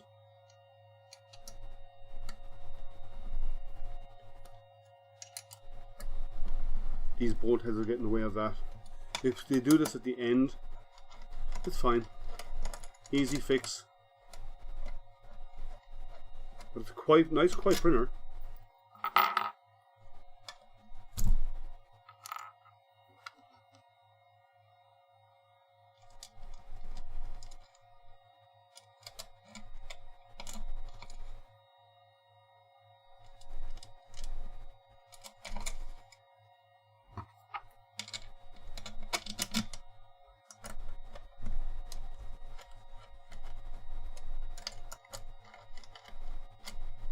I'm actually going to mount the spool holder on this side, away from the extruder.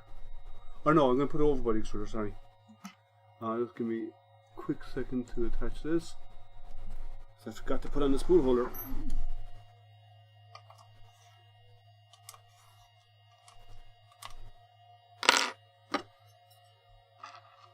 Let's see what's happening out there.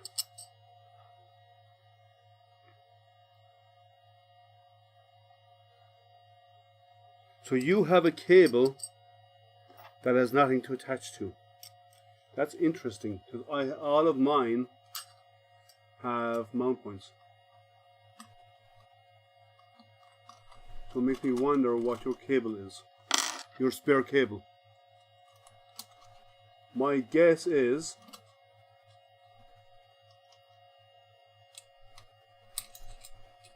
it is the filament one of the runout sensors, or the end stop for the top of Z.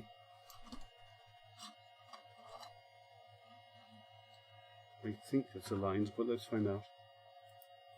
Sometimes the bolt hole is big enough to slide the T-nut into. Yeah, in this case it wasn't, but that's okay.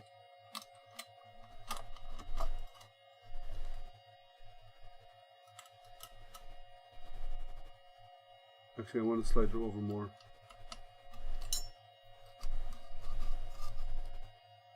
I want to get it directly over the extruder.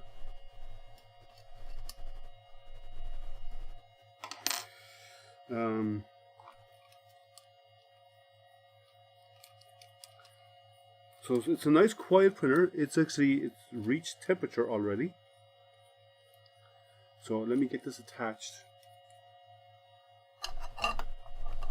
Let me get a spool of filament on here, and then we'll see what's on the TF card that's already sliced.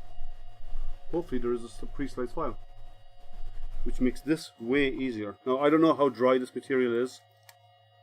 I know it's a nice silk blue. Oh, you know the runout needs a cable, yeah. So that's probably what you're seeing is the runout cable is the one you haven't yet to attach. Nice and tidy. I don't like the way this cable is. I really don't. I want to reorientate it. I won't do it now, but I will do it. Sorry, I have to go off screen, guys. I'm just going to get these lined up.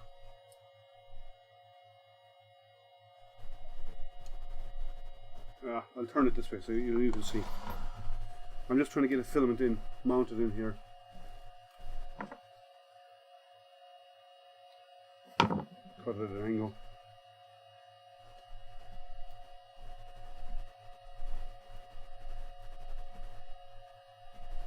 It's not going in.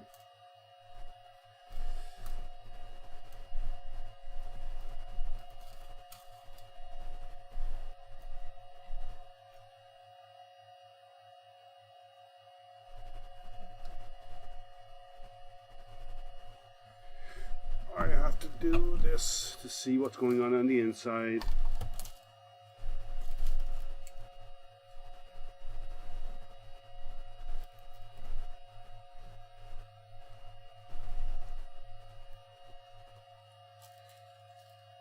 Love the color of the silk I got. Yeah, it's a light blue silk from Yusu. You can get them on Amazon. I use a lot of Yusu filaments. They're not expensive. They're not cheap either, but they're not expensive. But they do good materials, and I know they manufacture for other companies. They do a lot of manufacturing for other companies. Oh, that is not what was supposed to happen. Oh, I know what I did wrong.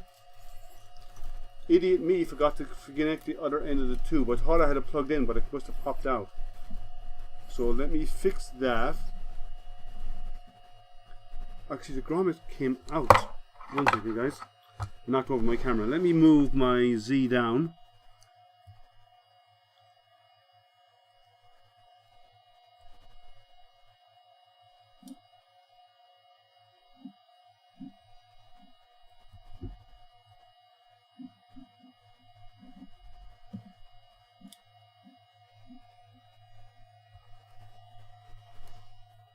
Yeah, my boarding tube just popped out. It wasn't all the way home. There you go. Now let's feed the filament in. It was going to nowhere apparently. Take care. See you later. So let me feed in some filament just to get this loaded up. We get extruding some nice blue Yusu filament. I do like this color. It's a silk, and I generally don't like using silks, but I had a lot of silks here for the Toys for Tots, which is over now.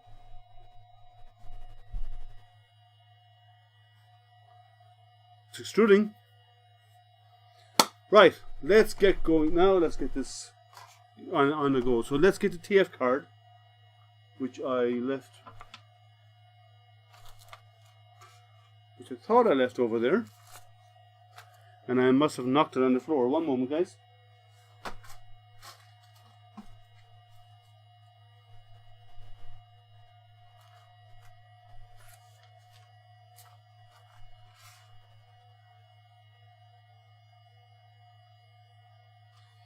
Yes, don't throw your TF card on the floor. No one has made a filament straightener just like. But why would you use a filament straightener? It takes 10 seconds to straighten out by hand. In my case, my my boarding tube popped out of the extruder, so it's not an issue. Hey, Blaster Supreme, how are you? So TF card goes in nice here in front. Let's return home again. All access. It's going home. Okay. So, go to out of jog mode. We go to filament. Let's feed filament in. Oh, it already has filament PLA. Well, for PLA, it wants a heat to 210. That's okay. It's a flex. It's a silk, so that's good. let's see how it goes. So it's heating a little bit more because it wants to bring it up to 210, which I'm okay with. I'm sure that can be changed in the settings. Most PLAs I do around 205 anyway. 210 for silks is about right. Almost at temperature, and let's see if we'll just do a filament feed. Here it goes, it's extruding. Nice, look, nice steady strand.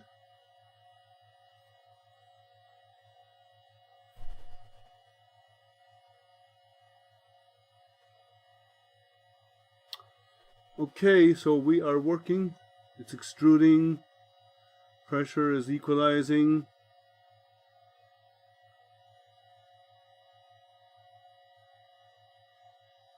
I'm sure it's going to feed a fair amount because it's trying to feed. There it goes.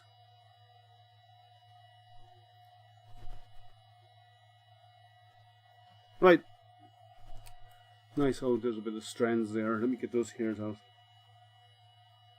Problem about when you overheat PLA, it tends to get super stringy. And I want to clean off that nozzle with all that extra hanging off. I don't want that there. There we go. Actually, parking at the top has one good benefit. You can clean the nozzle easy. So, let's bring our camera back over here so we can see what's going on. Let's go back to let's go to next. Level bed. Okay, so it has an ABL. Let's do a bed leveling. Because it has an ABL. So let's see how the Z offset is. I need a sheet of paper, which the instructions very kindly provide. Lots of them.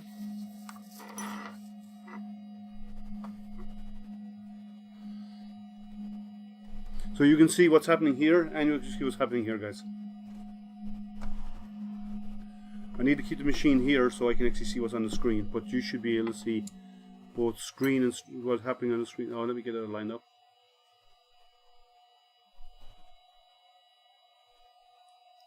Okay, so we want us to adjust, and actually I'll use a spare sheet of paper. We want to do an auxiliary adjustment first.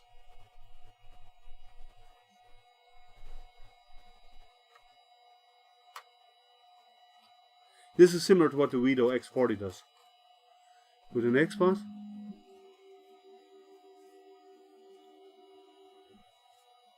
And then it'll do a bed probe after that.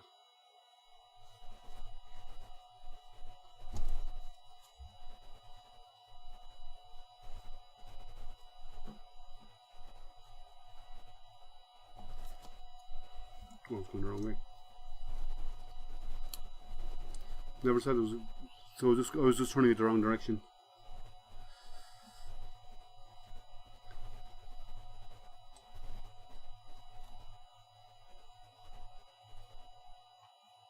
Okay, it's engaging. There. Go to spot 3. Touchscreen is nice. It's small, but it works.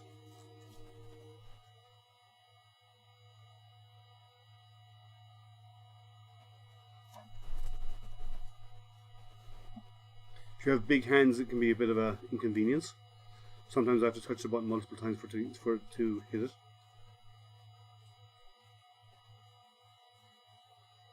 it. Now, here's an issue. The bed comes out for your next. The screen is under the bed, you can't see it. So the bed is actually, if you look from above, the bed is in the way of the screen. That screen should be off to the side. For both Z's, because it's hard to reach now. Where the filament goes into the extruder, does it have protection from filament wearing? No. It is plastic, so yes, you would have to. What I will probably end up doing is putting a piece of PTFE in there to help with that. Okay, I'm going to do this multiple times. Or does it have the option? It doesn't. Moving to the center. After moving, the proximity sensor should be on. Okay. loosen the screw. If it is off, loosen the screw. Okay, loosen the screw on the. If it's off, loosen the screw. And fine tune the height of the proximity until the switch is turned on. Then fix the position of the proximity. No, here's an issue. And it's not hard to get at. The proximity sensor is mounted behind the fan. And there's no way to loosen. Oh, there is at the side. Sorry, my mistake. There is an adjuster at the side to loosen the screw and move the proximity sensor down a fraction.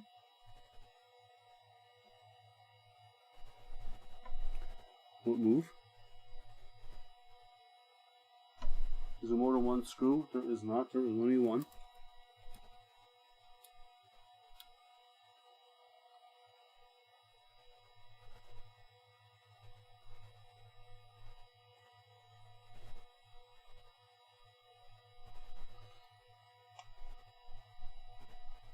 That won't move at all.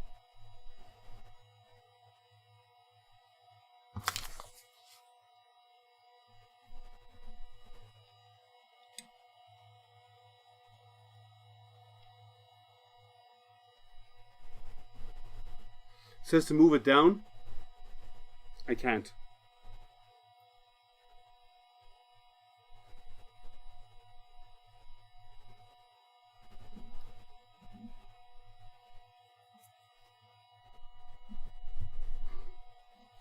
I can't move it so it engages. So I will have to open up the hot end to figure out how this is held in place. These are normally screwed into place, but this won't rotate because normally those sensors have a threaded bearing. Yeah, they have. Do they have a photo of that? I don't know. I found the screws at the side, but I'm just wondering if there's any photo on how to do that setup.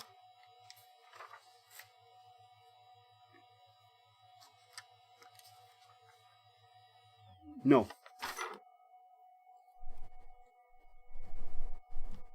So the screw is right here at the side. Oh, there's two of them, okay.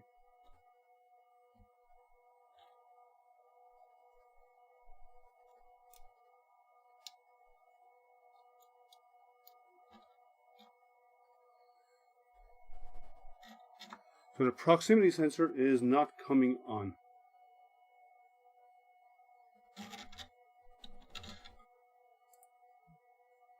It should activate with metal,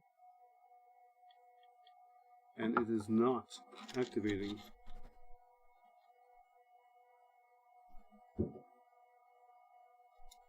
So I need to figure out where that cable is going. Proximity sensor is not working.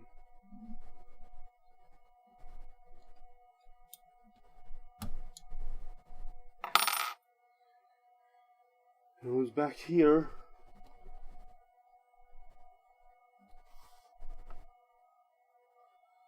Onto the little daughter board that's actually in here is where it's going.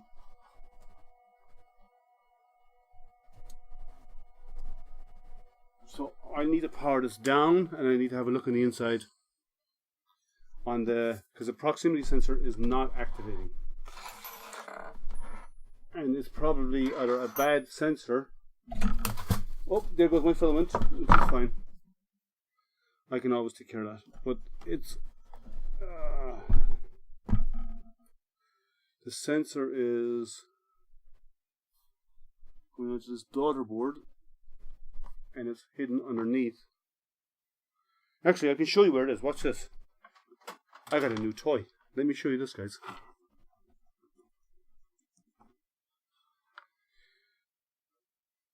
You get a little scope camera. So the proximity sensor comes in underneath here and it's plugged into the board here. And the cables are probably over here.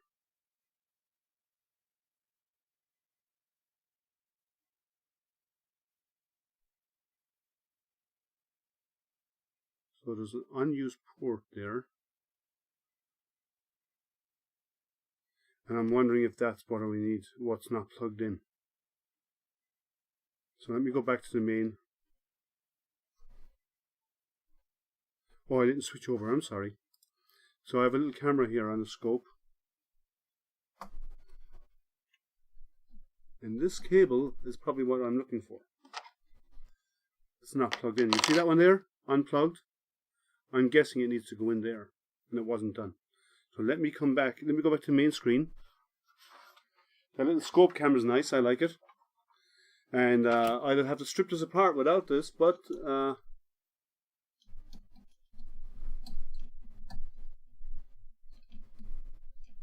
on, how'd you get? It's kind of hard to get to.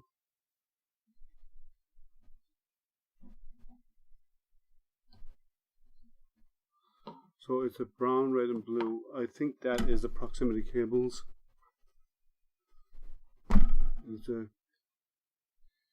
Yeah, so the proximity sensor was unplugged, and I need to plug it in. It's kind of tight, so give me a second, guys. I have to move my Z all the way up.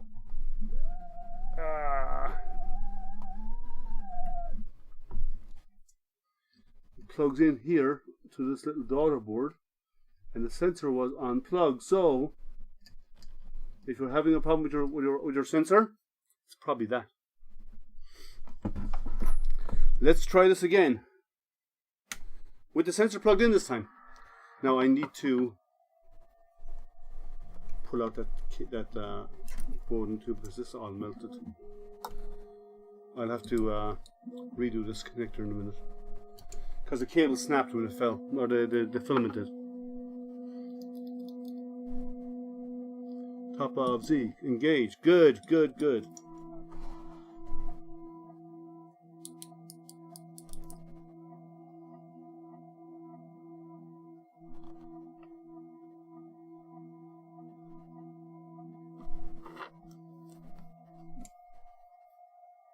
Okay.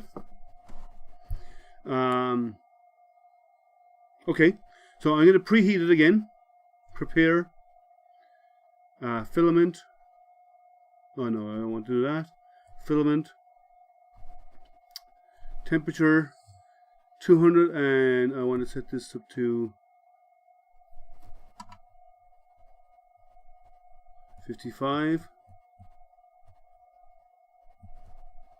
55 on this, and I actually want to do 210 on this because it is or 205 at least. No, okay. So let that warm up because I need to pull out the filament and reload it again because when it fell, my filament snapped off. So I just need to reattach that.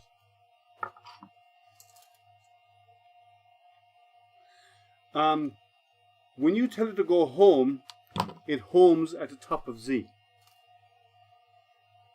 That is correct, which is kind of unusual, but there is a sensor up here because when it comes down, it uses the ABL, the capacitance touch ABL, to sense the bed because it's a flexible steel bed.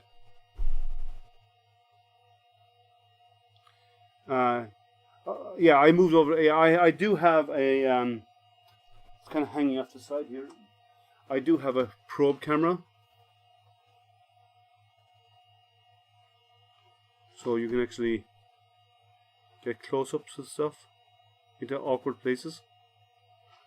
I'm actually thinking of setting it up as a let me turn off this light. I'm actually thinking of setting it up as a nozzle camera. It does have LED light strip here. The cable for the LED was damaged, so I'll have to repair that, but that could have been damaged by me. I do not know. So the nozzle's at temperature. So let me clear out this nozzle.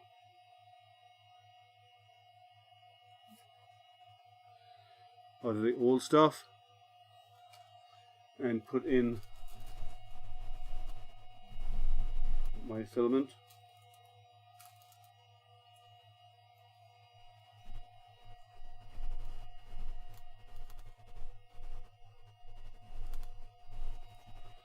side here so we can see what I'm doing. It's easier.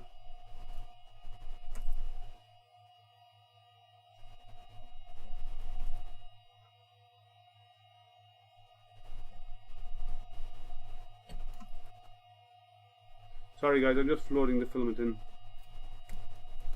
It's easier when I'm actually behind it because of the orientation of this spool holder, of this extruder. Nope, that will not go in. Let me try again.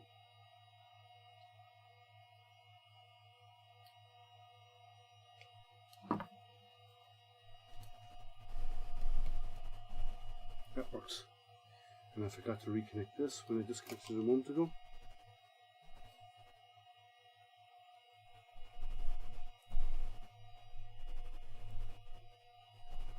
There we go. Get some filament loaded in here. Just give me a moment.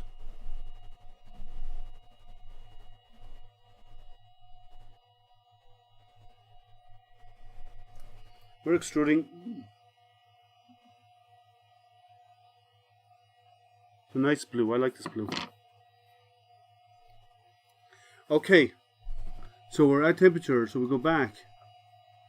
We go back here. We go to print. Oh no, sorry. We go back here, we go to prepare, and we need to go to level the we do the level of the bed, and we'll go through that process again. It'll do the 4 points, which is fine, and then we'll come back and we'll do the Z probe adjustment.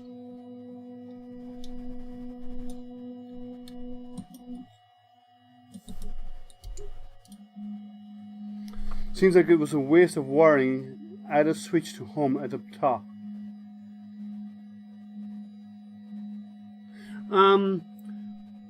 Well, they have on some. I have another Weedo machine, and they tend to do the Z home at top, and then come down to the bed.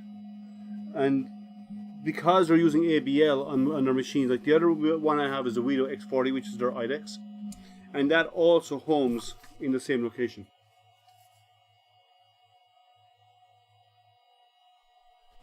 Okay, because I moved this down,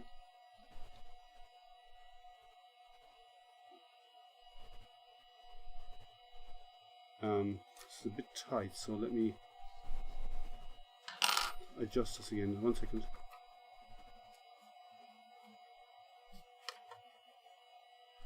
Next.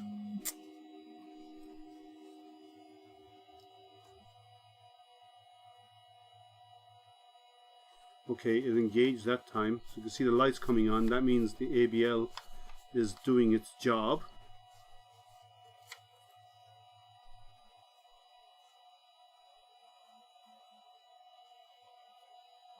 Next. You're back again, Chris. Hey Chris, how are you?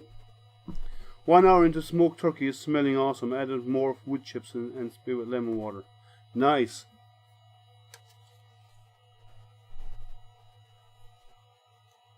Yeah, I don't do smoked turkey. I'm not a big fan of smoked meats. It's a big thing here in the States. I'm not a huge fan of smoked meats.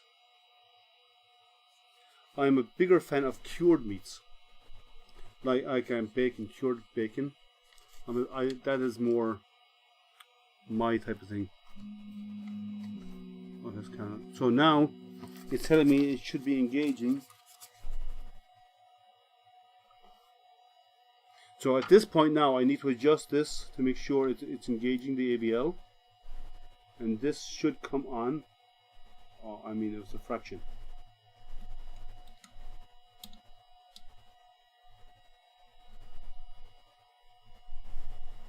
So the ABL light did come on. And then you do end.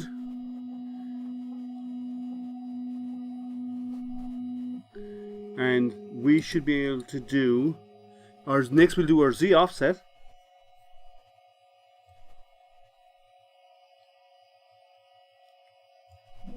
So we need to tune our Z offset. So it'll home to the top of Z, come back down to the bed, go back out in the center, and then I'll do positive or negative to get it to the right level, and we should be good.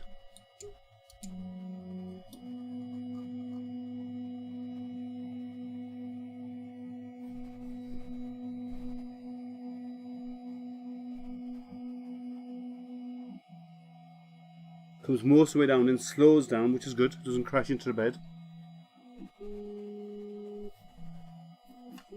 Oh, it's probing. Switch to the right side while it homes. Watch the right side while it homes. It looks like it has a wiggle. Are you referring to the head, or what are you referring to? I didn't notice that, Stephen. Let me know exactly what you mean. Now we're going to do a Z offset. That's a bit tight, so we're going to move up.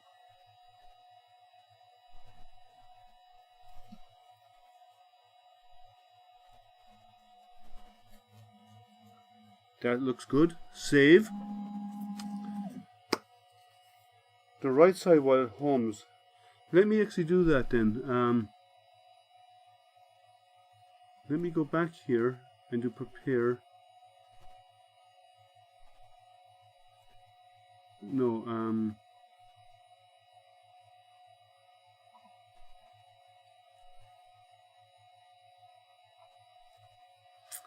I don't know what you mean by the three wheels on the left side. Oh, you mean over here? Yeah, there's no wobble in those. There's no give in them whatsoever. Or these. Let's give it a try and print. Let's see what happens, right? I don't know how long any of these. The dragon, fortune cat, a gear. Let's do a gear. Hopefully a gear will be a quick print. 2-hour print, so it may not be that print, but let's see how it goes when we start it. Steve must be watching on a big screen. Maybe. And then maybe I'm not seeing it in high def because I didn't see any wobble.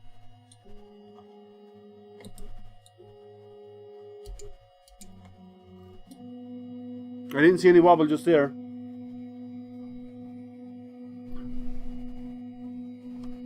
They use an MK8 nozzle. So now it's going to do a Z probe. I'm assuming it's doing an ABL probe. So yeah, and because it's a small bed, it doesn't take long. It's doing a 3x3. So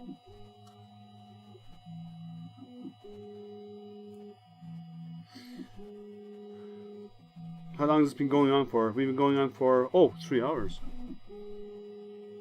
Yeah, we had a bit of figuring out to do in some of it, but that's okay. And we were chatting. Now I wonder, while it's printing...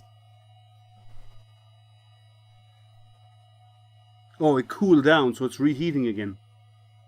So let's go to settings and go to temp. I want to increase the bed because I don't like printing silks at such a low temperature. And 215 is high.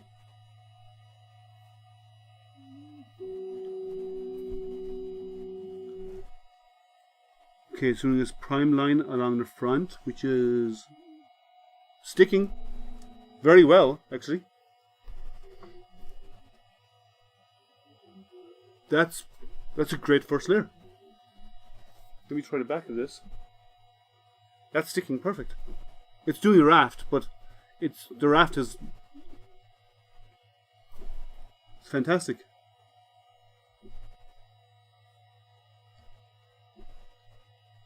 That stuck really well. Nice. Now I have to say, the X40 that I have, which is also from Weedo, its first layer, it nails it every time. Its ABL is really good. So this is printing a gear. We won't print it all. We'll let it run a while, and we'll see how it looks. I'll post pictures of it later on because it's 2 hours. I'm not going to keep you tied up here just watching something print.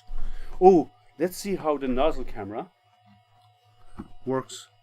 Let me turn up this nice and bright so we can see what's happening as it prints. Now it's going to be a bit shaky because I don't have a mount for it, but let's give it a try.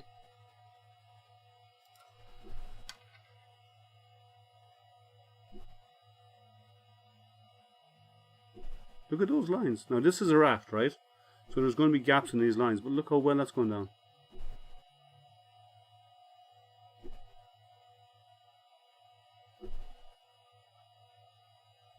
Is that close enough for you, Cleo?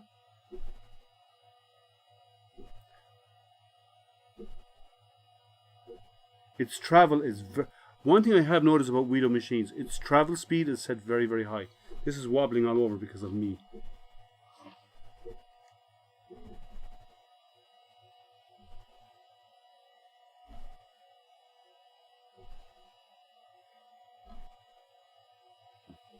I can get closer.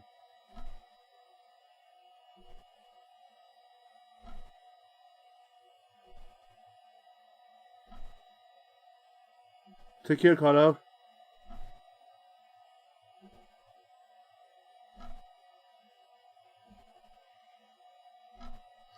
Yeah, I'm sure if like some of those ASMR guys, like those who are into that kind of stuff, would find it interesting. But if I do a nozzle camera, which I'm thinking of turning this into a nozzle camera, it's looking really good. Like, and this is just the base layer of the.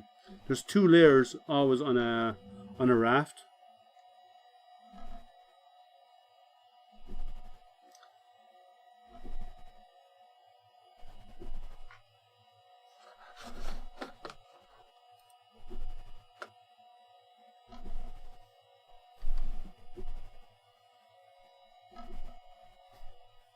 Yeah, if I had a permanent mount for this on the print head, so it travels with the print head, that's what I'm thinking of doing. Because holding it like this is not steady in any way, shape or form. But I want to see how the first layers of this gear go down. It has not come on the market yet, Chris. No, it's actually been released in January. So you're getting to see it a month and a half, or almost, well, January or February. So it could be 2 to 3 months ahead of time. We're getting to see this machine.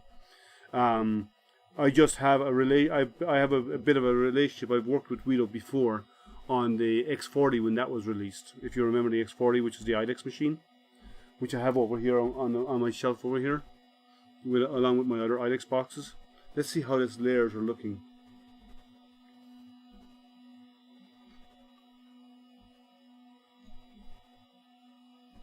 It's looking good. Yeah, it is good quality machine. I like the Weedo machines are generally good. The one thing that's about them, their travel speeds are normally set very high. So when it moves from A to B, not when printing, but its normal traveling speeds are normally very high. So you want to be just a little wary of our jerk settings and so on. But they print, and they print really well. I've never, like, the X40 prints great. Its first layer, once you got the ABL adjustment done, which was easy to do because we walked through it, it just went down and it just nailed it. So I can't fault their tech is good. So this is their raft. This is what it looks like. Wait till it's moved all the way.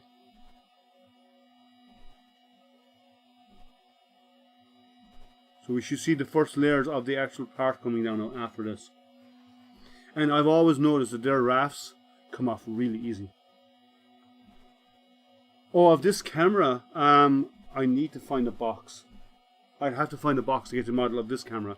I think it was something like $25 or something like that on Amazon. It's just a snake camera. It's a, let me show you. It's just, you can buy these. It's fairly stiff cable, so you can adjust it. And right at the end where it goes into, and it's USB, where it goes in over USB, you can see there's a light in it. There's an adjustment for the light to increase the brightness of the light. So you can actually change the brightness from none. It's fairly bright in here anyway. Or actually you can add light to really brighten it up.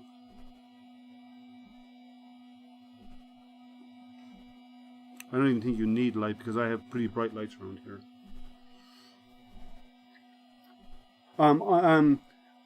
I will get you the model of this machine. The model of this machine is the Hephi, Hephi 3, and it's from Weedo, Weedo. So let me show you on. Actually, I'll show you on the close-up camera here the name of it, so you can get it. I'll just move this over here. There, the Hephi 3. and it's printing. It's printing really good. So it's starting to print now of the actual part. So let me switch back over again to the nozzle. Oh no, it's still doing the layer. Let's get to see the base layer of the first one going. Oh, I just dropped my camera. This is a really long cable, by the way. Oh, it's doing one more layer. It's 3 layers to it. But I'll switch back over to this camera in a moment. I'll switch over to this camera in a moment when this starts printing the base layer. But as I said, I was thinking of designing a mount to mount it on a print head. Then I can actually do live printing, but you can actually watch the nozzle as it lays the material down. And the closer I can get to the nozzle with that, the more detail you'll see. So I'll probably end up doing that at some point. I haven't decided which way to mount it yet, because a print head on these, some of them are easier to access from behind, so I actually might have mounted so it's actually at the back. But it does give you a good view. Let's actually go down. Okay. Let's see how it goes. But it seems to be, it's semi-rigid cable. Yeah, it is a semi-rigid cable, so you can actually, like, if you're going to use it to do inspections, you can actually bend it. It's easier here to show you here. Let me. It's easier to show with me out of the way because you can see with the blue background. So you can actually bend the cable and mount it in whatever way, in another shape. And the part then from the brightness adjuster to your computer, it's short, but that's fairly flexible because it's going into a PC. So it is fairly rigid, and it works really well. And it's a new addition. It's a new addition I added in. Love to watch the first few layers go down. Yeah, it did go down well. So I want to see the first layer. The top layer of this is a bit close. So I may adjust that a little bit. Now, one thing I want to show in here, we have filament changes, we have temperature, we have. Let's see what the temperature's at. 210 good still. Okay. Speed. You can do the one thing about Weedo machines in the speed, they have predefined speed settings and percentages. They don't allow you to change a number like 102 or 105 percent of speed. It normally runs at 100 of whatever speed you set. So if you set it at 60, so not 100 is 60. But when you set it to 200, it's doing 120. But there's no way to vary it. It has smaller increments. And I gave them the same feedback on the X40 that they needed to add that, and they haven't done it yet.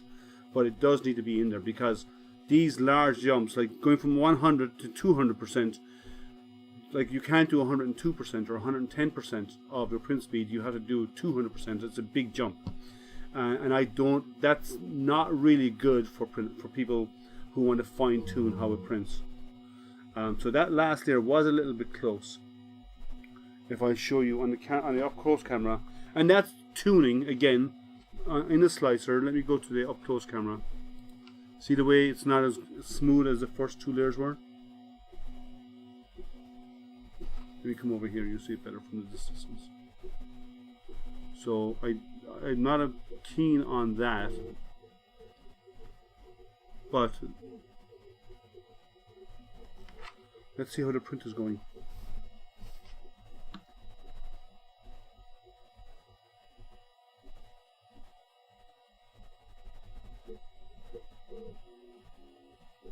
Because that last one was too close. It's printing, but it's not as. And again, that's tuning.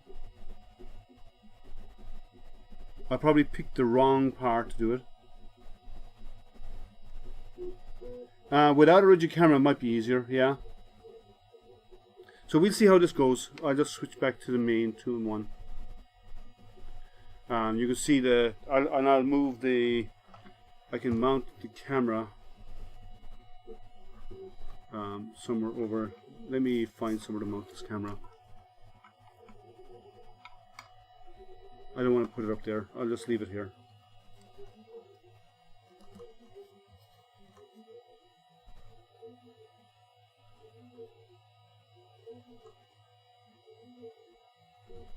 So it's printing.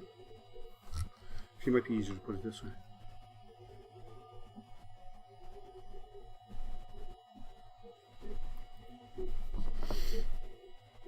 Let's see if I can adjust that height a little bit. I don't know. I can, yes, baby stepping is enabled, so I can go up a little bit.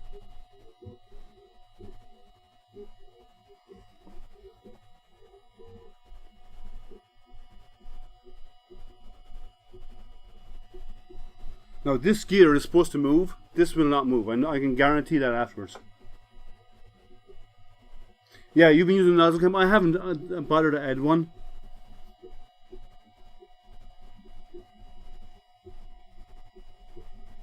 So that last layer was actually on top of the was a bit too tight. So it's too close to the print is actually printing into it, so it will not be rotatable after the fact, I don't think. But you do have baby steppings and baby steps after the fact. And generally though, you use baby steps in the first layer, and if it looks good, you leave it at that. But what happened here is the third layer kind of embedded a little bit too high. So I don't know how it was sliced.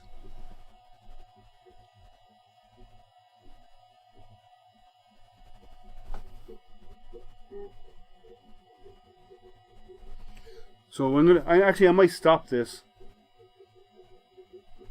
In the garage, building more flags. Okay, did you manage to rotate the stars, Jerry? I might stop this and do a different print. So actually, let me do that. Actually, previous. I'm gonna pause. Oh, you have a pause.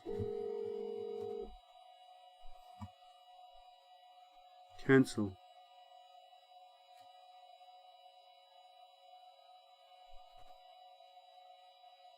Current print job will be aborted. Okay, I want to abort that because I want to change this, because what happened here, I'll show you in the close-up camera, is the second one got a little bit too close and dug in.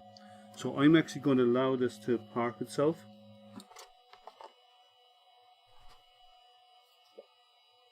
And I need to peel this off. And I'm going to do another one. See, I don't often use rafts. I don't like using rafts. I'd rarely use a raft when I think it's a small component that needs additional support. Basically what I'm doing, guys, is I'm peeling this off very carefully not to damage the build tech underneath.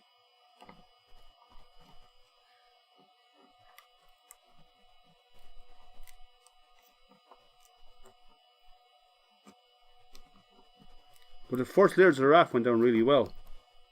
So I don't know why it happened on layer 3.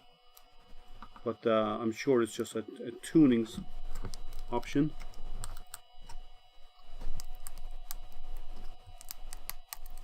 Nice and gentle. Peel that off. Came off nice. Okay, I'm going to start a different print.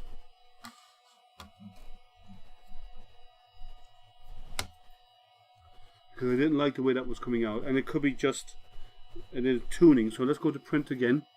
I'm going to go back over here to print. And next here, so we have the gear. So let's not do the gear. Let's do the fortune cat. Now, if you use the Wi-Fi plugin in your slicer, now if you use, they have their own. We don't have their own slicer. And if you use their slicer, it has the plugin needed, or has what's needed to generate the image. Now, the way the image is generated is it creates a hex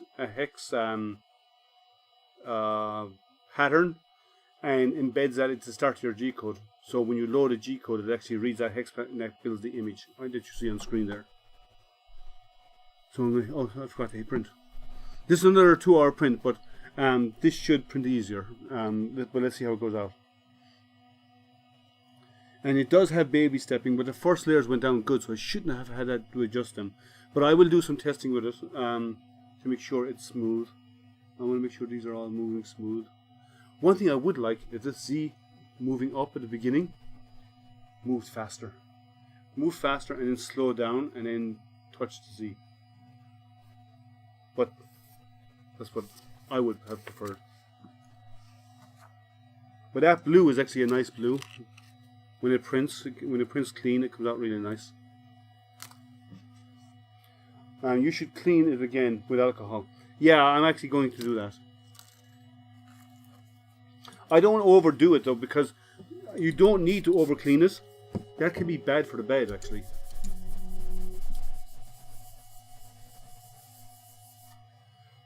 Over cleaning the bed is actually bad, unless you're dealing with glass and you want it pristinely clean with glass. But generally, I don't over clean. I don't like doing that to the bed. It actually can affect it. And build tack especially, because like use IPA, but use little IPA. Don't ever use too much, because it can actually be bad for it also. I generally clean the bed when it's warm, so the IPA evaporates off almost instantly. So we'll let this get started again. Again, we won't run the whole thing. We'll get it started, and we'll get the part itself actually printing. And then when it gets onto doing that, we'll stop the stream. I won't take up your whole Saturday here, and I'll post pictures later on to show the outcome of the print. It'll be on my YouTube now, or I'll post pictures on my Facebook. So AstroPrinter on Facebook. Now, if you're new, remember, if you haven't liked and subscribed, please do so. Ding that bell. While this is running, I do have another unboxing for next weekend. I'm actually unboxing another laser. As you see, I have a couple of lasers here at the side. I like this mount I made. So I can mount my lasers, put them on and off nice and easy. But I do have another laser for unboxing for next week. This came in before the laser, so I did this one first.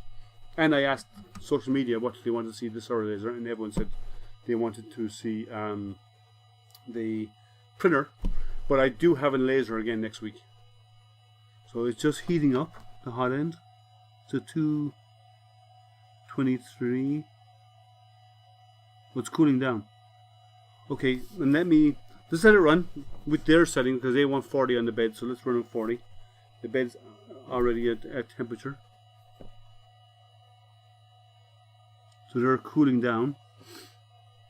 And then the print should start. 200 speed, depending on your jerk settings, doesn't always work. And the print quality, the faster you go, there is detrimental effects on your print quality. So yeah, that went down nice. Again, very, very nice first layer, or first pass. You know, at some point, I do not like build tack, and I will use it because this is the way the machine came. But at some point, I will replace that with either just plain metal bed, and maybe with PEI on it. I do not like the build tack surface. Now, I still have it on my Weedo X40, and it works fine. I'm just not a huge fan. And some people love build tack, some people hate it, and I think it's a cheaper way of doing it than putting on PEI. But if you're going to do a metal bed, you might as well do a PEI on a metal bed and just do one side smooth PEI and the other side the dusted side of the PEI. You know, the slightly rougher finish. But my preference, this is all going down really well. If you watch how fast the head moves when it's moving, let me put it here so you can see it. It moves really fast, and it jerk settings, it moves and it suddenly breaks. And that's a firmer setting that they use. I prefer it to be a little more subtle. All it means is it's achieving speed faster, but then it suddenly has to stop. And that can bring in artifacts on your prints.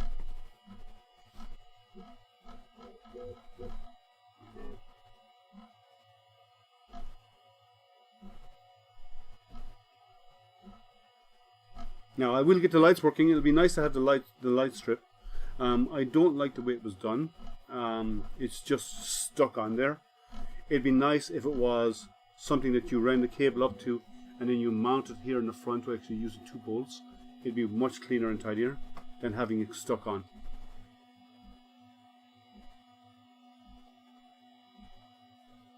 Now, while that's done, when layer 2 is being laid, I'm going to go in here and I'm going to do baby stepping.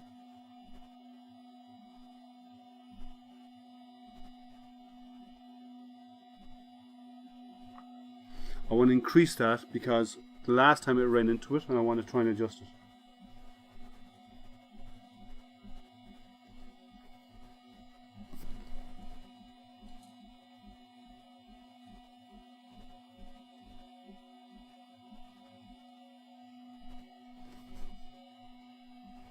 And there's a little bit of stuff stuck into nozzle, which I'll get later on though. It's not really important right now. I'll get my tweezers later and clean that up. So any questions about this? The assembly was a bit... Let's say the instructions could be a little bit better.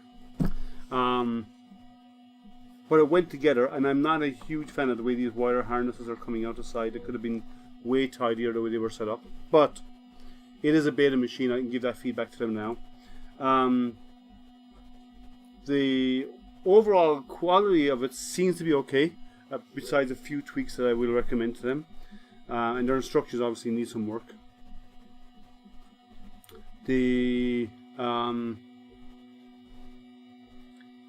Let's see how this layer goes down.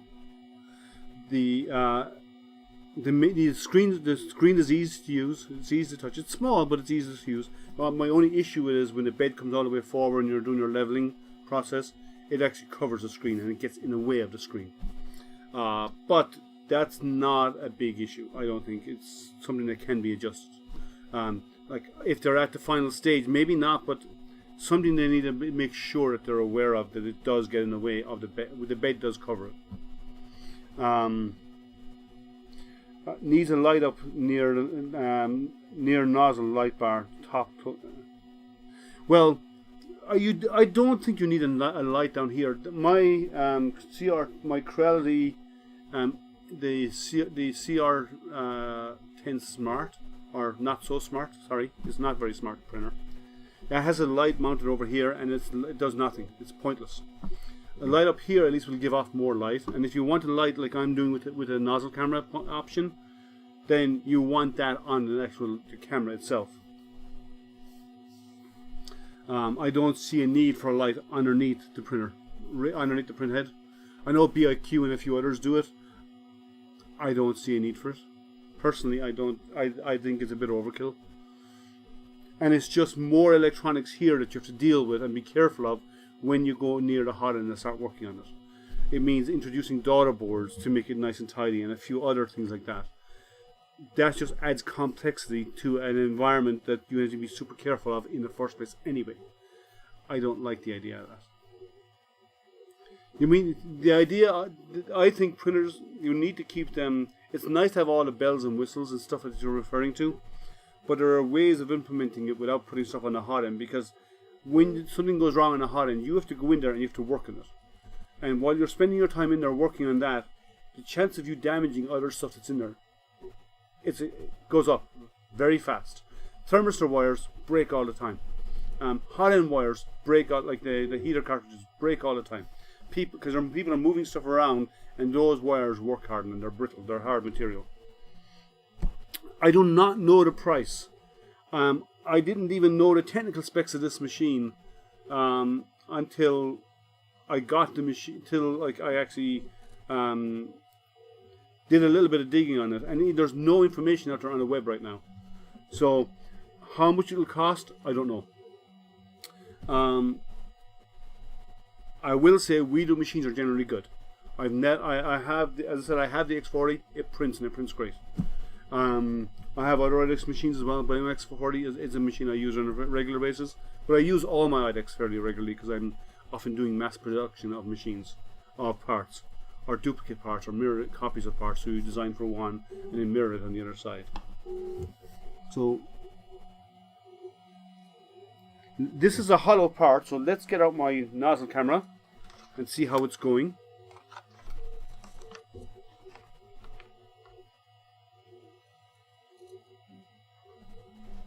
Better from this side, this angle, I think.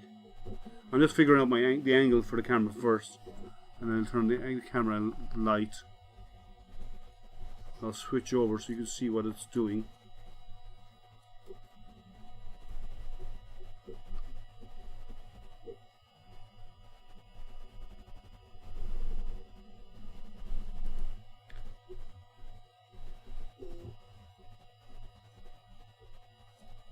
This light seems to be pretty light.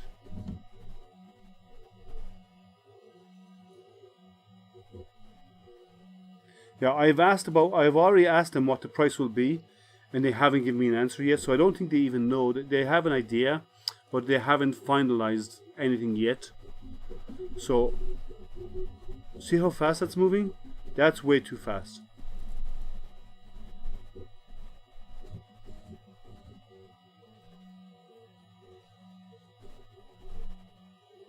That's super fast, and that's running at normal speed. Whatever speed they said they want to set it at, they have it running at, their speed is 100% of whatever they normally have. I would not be printing at that speed. Okay, take care. Make sure you like, subscribe to the channel, please. It helps. The speed is fine, but let's see how the quality is, because you may have to do a lot of tuning to get good quality out of it. Let's see how it is. This is not Clipper, no. But yeah, please like and subscribe to the channel. As I said, I will be here. I will have another stream next week, and I'll be doing an unboxing of a laser next week. It's a laser from Artur. It is the I think it's called the L1 laser, and that will be next week. It's not a big laser like the big ones I showed you a moment ago. It's a more of a small desktop, more mobile laser, but it works. And this is printing away okay, I think. Let's go back to the screen, main screen. 2 in 1. So, but do please like, subscribe, and so you can come back and join me next week for my next one. And I do hangouts every Wednesday at 7 p.m. US Eastern. I do a hangout, so you're welcome to come join those hangouts. And this evening, like, we let this run for a few minutes before we stop it, but before I shut down the stream. But this evening, or this afternoon, sorry, Jerry at 3D take care, Built Overbot. So Jerry will have his hangout this afternoon at 1 p.m. Pacific, 4 p.m. Eastern. If you want to come join Jerry 3D his hangout is always good fun. Okay, take care, Stephen. Oh, come on, luck again. Had to run out for hole saw. Okay. So this is printing away. I'm not going to bore you for the next 2 hours, because this is going to be... There's 2 hours left in the print. If you look at the clock here, I will go... There's 2 hours left in the print. So I'm not going to keep you here for 2 hours. I'm going to let you go. And what I will is, if you make sure you find me on Facebook. If you're not already following me on Facebook, find me on Facebook and follow me there. And I will be posting an update later on today of the results of this once the print finishes. And I'll be setting up a few of my own prints to get going on those. We'll see how it comes out. So it's printing. It prints. It seems to be doing an okay job. I will know more later this evening, but I'm not going to keep you here for hours, as I said. But it's fun. Remember, like, subscribe, ding that bell. If you want to support, the pinned link at the very top of chat, there is a pinned link to my my PayPal. If you want to donate to help support the channel, it helps me bring more content to you. And next week I do have a laser unboxing at the same time next week in the morning. So it's at Saturday morning after Thanksgiving, Saturday morning at 11 a.m. next Saturday morning, and I do have a hangout on Wednesday at 7 p.m. Eastern. And if you're not going to be on Jerry's stream later on, I'll see you Wednesday. If not, I'll see you Saturday. And I think we'll let this run, and I'll post updates later on when it's finished on my Facebook. So find me on Facebook, find me on Instagram, because I'll post updates there as well. And thank you for joining me, guys. It was fun, as always. It's we've been going for almost 4 hours. 11, is it? Yeah, we've been going for a long time. We've been going along since 11 a.m. It's now 1:40. So I'll let this run. I will see you either at Jerry's stream later, and I will see you on my Hangout Wednesday or my next live unboxing, which is next Saturday morning, same time as this week. So see you there, guys. And remember, you don't need to buy it. You can make it. All right? Take care, guys. Have a great weekend, and I will see you online. Take care, guys. Thank you. Bye.